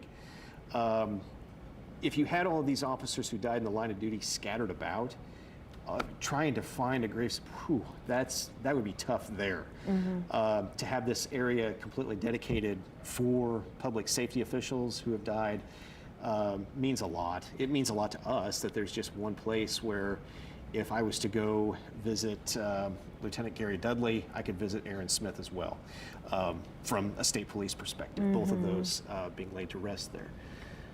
Where was the location before Crown Hill? There wasn't. Okay. There was no dedicated location. It was more or less, you would kind of leave it more to the family to decide, either based on religious purposes or proximity, where do you want to have your loved one buried, and kind of left it up to that. Now, with this memorial being in place, there's a pretty good option to where if you don't really know, if you're on the fence, you know, if you're thinking, well, what if I move and no longer live around the area, there is still a dedicated spot to where I always know people are going to go. People are going to go and pay their respects to my, you know, in Aaron's case, to my husband. Yeah, so it's, to have that like this is truly an honor. With so many cars, is there going to be enough parking for all of these? I mean, it's No. serious, there's so many. No, there's absolutely not. Right. You have no idea where we're going to be parking these cars. There should be some areas where, yeah, these cars are going to be parked in the grass. They're kind of parked off the pathway. With the way the weather's been here, let's call it the last few weeks, parking in the grass may be tricky. Yeah. Because we don't want to tear up anything. Sure. Certainly parking all of these heavy SUVs. Parking is going to be tight, and it ends up going down rows and roads that are close. You're just going to park, get out, and get yourself in place and hurry up. It's kind of how we kind of leave it. But yeah, there's no real parking lots, parking places. You're kind of on your own when it comes to parking in Crown Hill, and that's to no fault of Crown Hill. It's a cemetery. It's not, you know. But we do try to make our most of what we can, and that's why it's going so slow. If we were parking these cars at the high school again, it'd be pretty easy. In this case, this is tough. But this is why we have people dedicated solely to parking vehicles. You think, well, that seems kind of silly. Not in this case. It's needed. It's almost required more so than it is just a luxury.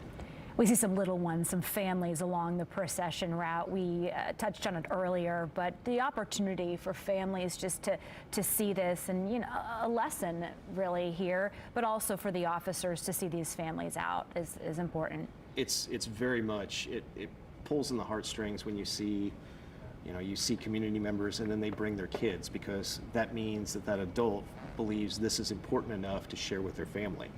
You know, you can kind of equate it. I woke up my oldest child the night the Cubs won the World Series in 2016. I was like, you have to be awake for this. It's not even close to the importance of, I want to take you to the procession route just outside the cemetery because a police officer in our area gave his life doing his job. You know, to involve your kids like that, that says a lot about who you are as a person, says a lot about your character, and it goes to the character of the community, you know, that we live in, that we serve, that you're willing to. And they even brought their dog. I think saw in one of those shots there was a puppy dog out there. So to be able just to bring everybody you can, as cold as it is, this is not the greatest of weather, just to be standing outside. That means a lot. You know, you see that, and you see the little kid was waving the flag. That's patriotism. That's country. That means a lot, and it goes to why we're there. You know, why we do what we do. You said earlier you've been through a number of these, too many of these, and you've taken part. How long have you been a part of the Honor Guard, and how many have you taken part in? I've been a member of the Honor. I've been on the department with the state police for 22 years. I've been a member of the Honor Guard for 19. I came on it in 2007, and that was when we were starting to really push and build and basically create our Honor Guard. We've transformed it into something very special. You know, we've got a very dedicated group of people statewide that take it very serious. So the number of details that I've done, oh gosh, I mean, in state and out of state, I don't know that I can remember them, most of them, that I've gone out of state, all of them in state, everything from doing the firing party during COVID at the Speedway when Indianapolis lost their officer. there's so many times that you just think, well, that could have been me, you know. Right. And every single one of those, whether it's, and I'll tell you now, the coldest I've ever been has been a funeral detail. The hottest I've ever been in my life was a funeral detail. It's some of the most unpredictable and uncontrollable conditions that you would actually be involved in when you're doing this, but you absolutely don't care. You don't care. You'll eventually go home, but the person that you're honoring can't. They gave their life. You're still here. You better do what you've got to do, step up and pay your respects and honor that officer for committing their life within the line of duty. It's something that, even though it's hard emotionally and sometimes physically can be straining, 19 years, I would never do anything different. I still would want to do whatever I could to step up and be part of our team because of the meaning that it carries. And I'm just a guy. I'm just a trooper with the state police. I'm just doing my part, along with all of my comrades on our honor guard team, to honor the family, because that's still who's here. That's still who's missing their loved one. That's why we do it. Might be a silly question. The honor guard, you know, are they also, like, on their downtime, are they solely honor guard, or are they officers when they're not part of the honor guard? We have one trooper who is almost completely dedicated, and that's our honor guard commander, Master Trooper Chris McCauley. He eats, sleeps, breathes, lives honor guard. If you have a question, there's no question you could ask him he doesn't have an answer for. The rest of us, and I mean everybody, we are all troopers or whatever within the department. This is a specialty team that we belong to. So we're not dedicated solely to honor guard. I personally have one of our 5 Mustangs, so I'm doing traffic patrol during my normal routine day, unless something like this, and then we're called in as an aspect of our specialty team and special operations to come in and help That's with. just extra. Does every big municipality have one, or is it just the state police mostly do? A lot do. A lot do have their own honor guards. Marion County, Indianapolis Metro, both of those two have tremendous honor guards. And so we work a lot with them. Some of your smaller agencies, your rural agencies don't have. They just don't have the manpower for it, or they may have one person. They could never put together this kind of a detail. So they fall on us. Hey, can you help us? Absolutely. That's what we're here for. We'll take it. We'll get you lined out. We'll do everything we can to support you. So there's a lot of that extra support that comes for the smaller agencies who just don't have the resources to have a full-on dedicated team like we do, or like Indy Metro. So that is something that an officer says, hey, I want to be a part of this, or Yes. are they called upon? It's something that they take an interest in, or we try to encourage different department members. Hey, we have an opening on the honor guard. Would you be interested? We think you'd be good at it. You know, you look good in uniform. You present yourself well. Would you want to come on our team? And then we have essentially a process to where we don't just put you on. We kind of put you through some training, some testing, both mental testing and uniform inspections, drill. I mean, we expect that if you want to be part of this team, you're going to take it serious. And we'll put you through it a little bit before you come on. So just becoming a member, it's a specialty team within the department that, you know, you're giving, it transcends so much beyond yourself. You're giving of yourself as just a piece of this. And it's very meaningful to everybody who does come on it. From a personal perspective, why did you want to do this? Be a part of that? Initially, it was because there were some mentors of mine that were on it, and they kind of helped pull me in. Wow. And I was like, okay, I see where you're going with this. I respect this a lot. I could add to your team. I could be a part of this. And I think now as we see Beech Grove coming in, I think we're starting to get close. But it was something much like joining the state police.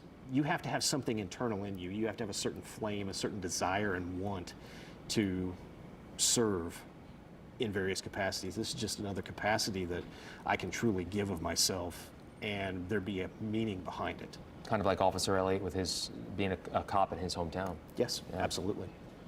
as we're seeing the Beech Grove Police Department, as you mentioned, Phil, arriving now to Crown Hill Cemetery, the hearse not too far behind. It's taken a little while, but obviously that was what we were expecting with this many cars.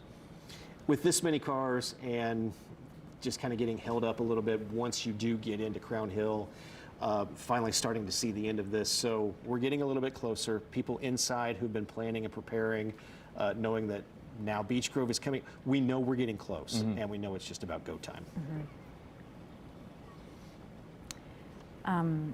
It has been amazing, though, to watch the number of cars that continue to move in. I mean, just the number of police officers. Of course, Beech Grove is absolutely going to have their department turn out, but everybody else that has made the conscious effort to not only go to the funeral service, but now go here Graveside, it means so much to the family. It just means the world.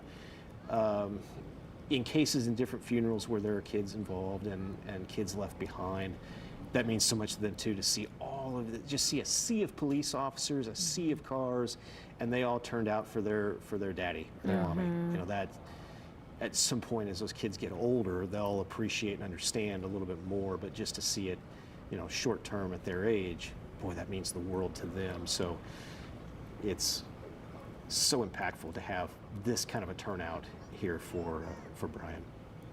Yeah, they're all bundled up, blankets on, just waiting for the hearse there any minute now. We were talking about the honor guard, and you're here, but you were saying you're going to be watching your men and women, making sure that well, I'm probably going to turn. I'm going to turn everything purple. sounds okay. Because I'll be holding my breath the entire time. No, and I kind of joke about it, but we come to expect so much of each other when we are on this team that, boy, if we make a mistake, you're going to have to own it. We'll talk you up and get you through it, and there'll always be the next time. But we kind of demand perfection just because it means so much to the family. And it's in any aspect that we do, whether it's presenting colors at a basketball game or marching in a parade or standing casket watch for a retiree. We expect that you look absolutely inspection condition, you look sharp, that there are no flaws, that you do it right, and we're doing it for the right reasons. That's why it means so much. So to make any mistake, it's like, oh, that's hard. It's very hard. It's one of those aspects of the job where, you know, slightly coming a little bit skewed from perfection. No, we pretty much demand it. We want it. It means that much to us. Now, just to kind of recap, and because now that we're getting close, there might be a lot of viewers that are just now tuning in that maybe didn't see what we had already been watching. So I know it sounds like we're being a little repetitive here, but once the hearse does arrive, and here it is. Take us right, and once it makes its way into Crown Hill Cemetery, take us through step by step what will happen. Okay, so the hearse is going to pull up almost right in front of the memorial. The pallbearers will come up to the back of the hearse, and all of the officers there are going to be given basically a ready command. So when the door opens and they begin to remove Brian from the hearse, they will call the officers to attention and then tell them present arms. So everybody present will render a hand salute. They're going to hold that in place until they have the casket put where it's going to be during the service. The officers will order arms. The master of ceremony will begin speaking and deliver his part for the gravesite. After that, it's basically turned over completely to honor guard officials, to where the very next thing will be firing party, fire 3 volleys. The state police firing party will go ahead, fire their 3 volleys, which will consist of a total of 21 rounds. We use M1 Grand rifles. After the volleys are fired, taps will be played by a bugler. Those taps, 24 notes signifying the end, near the end of the ceremony and essentially the laying to rest of Brian. Once the taps are over, honor guard will move into place by the casket. They're going to remove the flag that has been draped over the casket, and they will fold that. Typically, it's an 8-man flag fold team. We try to use the maximum number of people we can when we fold this for a line of duty funeral. That flag fold consists of 13 folds. We fold that flag 13 different times to turn it from the full flag onto a basically a triangle hat, if you will, with just the blue and the stars showing. The officers in charge of the flagfold team will inspect that. They'll look that over. They'll give that to whoever's going to present that flag to Erin, Brian's widow. So once that concludes, that's pretty much near the end of the ceremony. That's going to be dependent on if the officers do a file by and place their carnation on the casket or not. And a lot of times when we do that, that's weather depending. If it's raining, if it's extraordinarily hot, we may kind of skip it. With it being as cold as it is, and I'm still seeing some flurries blow around, we may kind of pass on that as well. So it's going to be kind of up in the air as far as if the carnation that the officers have had since the high school will actually be laid on the casket. After that, though, that's going to be it. That's it, yeah. Yeah. I saw a stretch, like SUV, right behind the hearse. Is that his family inside? That is likely going to be the vehicle they use to transport the family, yes. Okay. And there's live pictures inside Crown Hill Cemetery. And with that, you can see that officer formation. That's why it was so important to get all of those cars parked and get those officers out. Still have a few getting ready to move into position. So when the family comes by with that hearse as a final pass through, the family can see that overwhelming support from law enforcement, all lined up, just as a sea of cops, basically. But we try to have everybody in position just before that hearse gets there to the memorial that you see there. How far away is it from where the hearse is parked to where they have to bring the casket? They're going to park it right in front. So there's going to be basically clearing right in front of that concrete pad. That's concrete from the roadway leading back to the memorial. You see the green there towards the right side. That's roughly where, actually the green right in the middle should be, the green in the middle is where the casket's going to go. That green carpet on the right to there. the right is where the family's going to sit.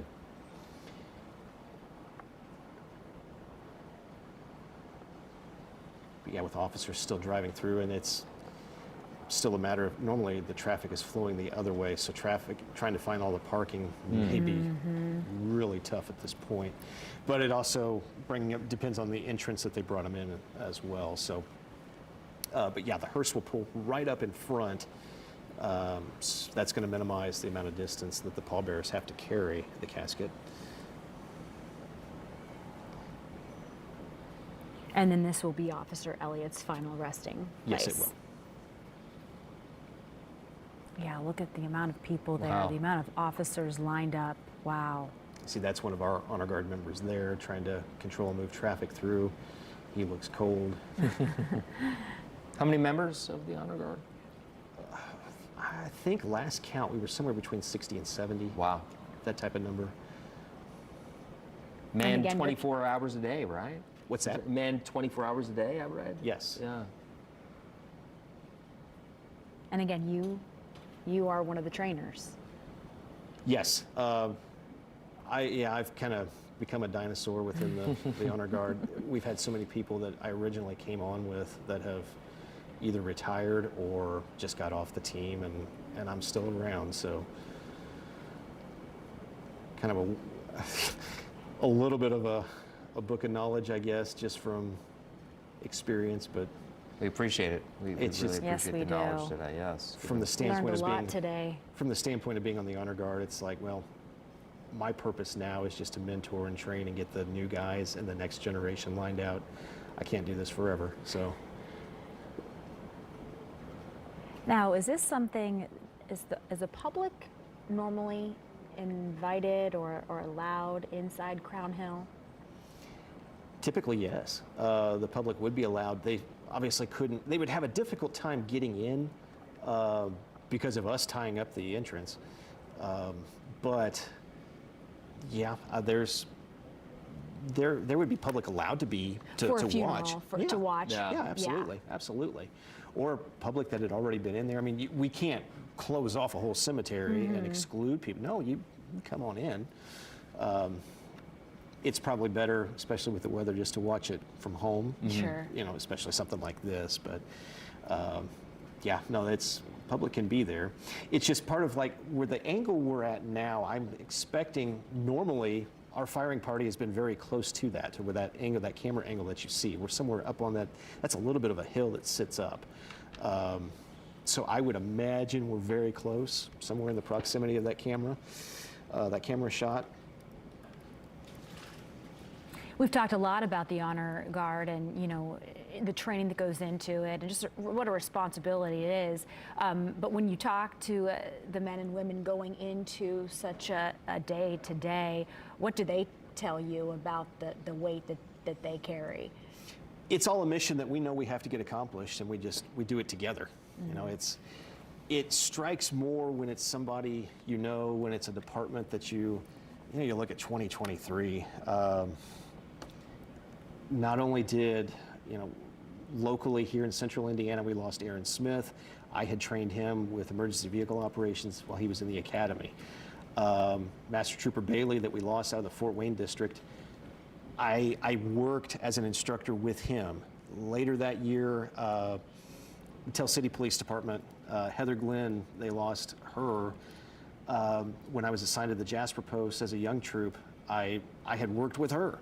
So, I mean, 2023 was kind of a wild year for people that I actually knew. And it weighs a little heavier and it weighs a little different when you have closer relationships. Who are we looking at here as they're walking in? This is it's a multi-jurisdictional color team. So you have members of state police, sheriff's department, I would imagine Indy Metro as well, bringing in, of course, the national flag, the state flag, I believe the FOP flag. The one on the right end may be the National Law Enforcement Officers Memorial flag. But they're walking all in step, followed by the bagpipers.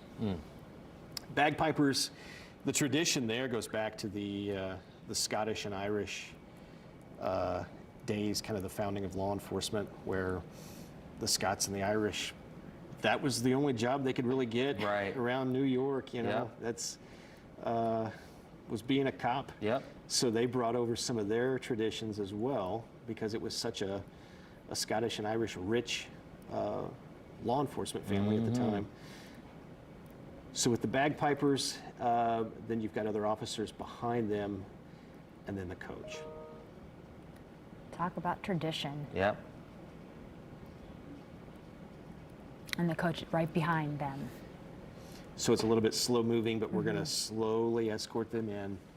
And then It's crazy how traditional this stuff is. It's just how long, how far back it goes, You just wouldn't necessarily equate it. I mean, you wouldn't necessarily think there's so many moving parts to this with so much tradition. And it's tradition that's not going to go anywhere. For police funerals.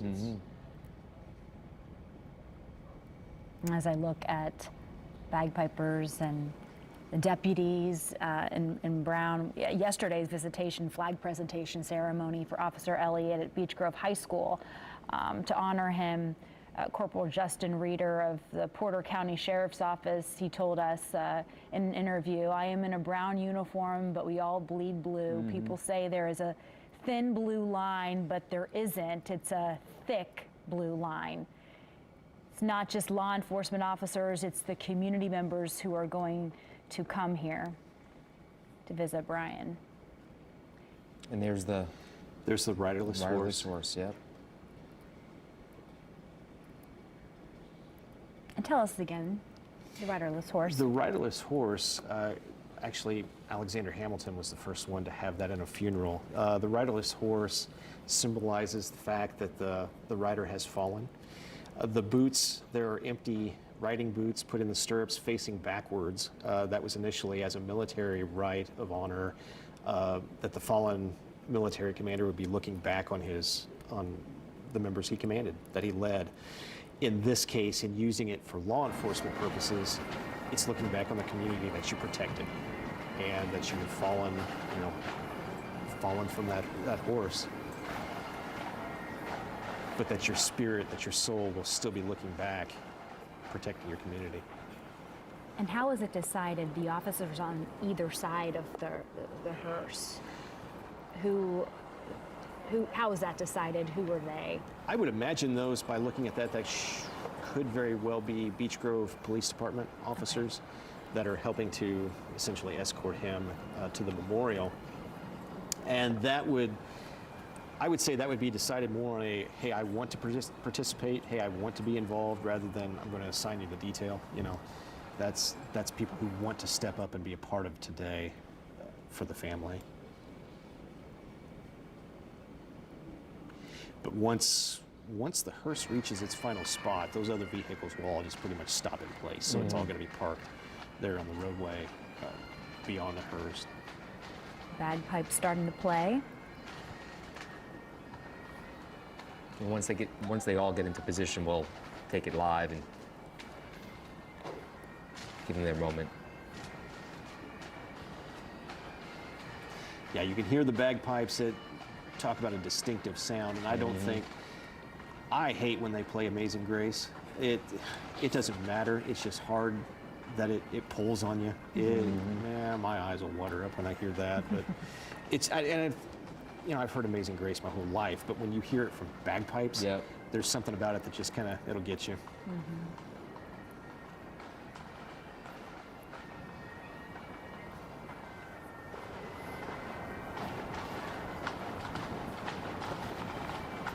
I can imagine how emotional it is for those who knew him and his family that are there right now.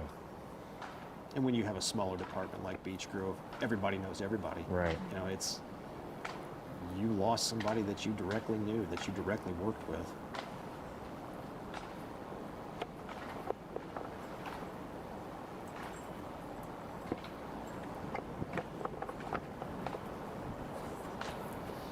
But the speed that they're coming in, I mean, it's a marching pace, it's a walking pace. So you would think, well, if you just position those guys, this would take less time. It's not about taking the time. It's about the respect and the honor that you're showing.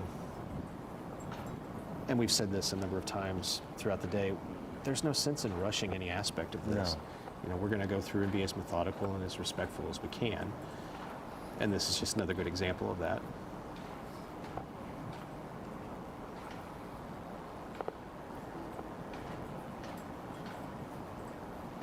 But with the temperatures being cold, you see the snow on the ground a little bit from the flurries we've had. It has got to be tough for anybody standing out there. You know, it's 100% by choice, but it's 100% for honor. You know, it's. Let's listen in.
We've been watching the funeral for Officer Brian Elliott, killed 1 week ago today. Quite an emotional ceremony, as we've been talking about leading up to this. Yeah, you're seeing right now officers laying those white carnations down on his casket. Want to bring in Master Trooper Philip Hensley, who's been our analyst throughout the whole day, taking us through step by step what has been occurring, what is happening now. We're just getting ready to wrap it up here. Right, this is the final stages of the Graveside service, to where all of the honor guard functions have been performed. Now the carnations that were given to the officers that were there at the funeral service at the Beech Grove High School, they're making that procession now, laying those to rest on the casket of Brian.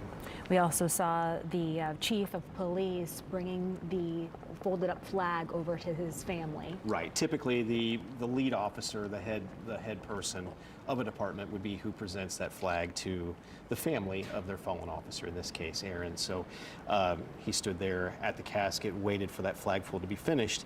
Then they presented that flag to him for inspection to make sure it was good. Then he takes it to the family. What stood out to you during this? Every time we see one of these, it's how well all of the officers and all of the honor guard members performed. It's the efficiency of everybody coming together, doing their job so well. You know, there's so many parts to this that have to be precise, that have to be perfect. All eyes are on these different teams, and everybody did so well, especially with, you know, you can see with the flags blowing, that wind is kicking up. It is cold outside, and even the bugler did a fantastic job with, you know, think about how cold it is to try to play an instrument outside. So everybody coming together, making this entire day go so well is a true tribute to Brian Elliott and for his family. Looking live, Crown Hill Cemetery, as people begin to file out, which is going to be a process. Right, all of these officers that are coming through, putting their carnations on the casket, are going back into that formation, that huge sea of officers that were standing there basically to the opposite side of the family. So they're going to go get back in formation.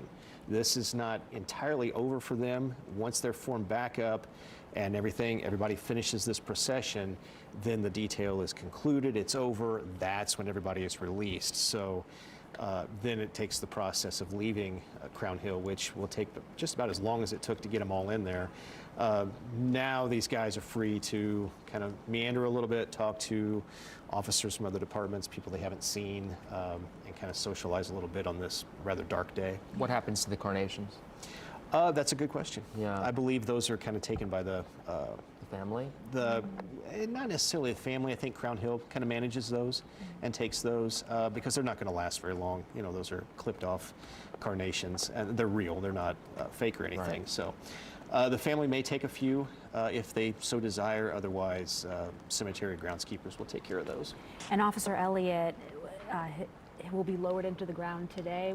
Already has a plot. Yes. Yeah. Yes. There's already a designated spot for him. Before we say goodbye, just your final thoughts, Master Trooper, and also the impact you think this had on the family today. It's a dark day. It's a dark day for Beech Grove. It's a dark day for Indiana to lay a police officer to rest, but we'll rise above it as police officers. We always do, because our mission is to always put our communities and our state first and foremost in the job we do. So we thank you for all of your knowledge today and for your time, and thank you for all that you do. Sure, thank you. Lifestyle Lab is next. This isn't our dog. That one? You never got new glasses, did you? Well, you didn't know Stanton Optical makes eye care easy. Exactly. 2 pairs of glasses and a free eye exam for $79. Stanton Optical. Easy's our thing. WGU grads are going places. Places like Meta,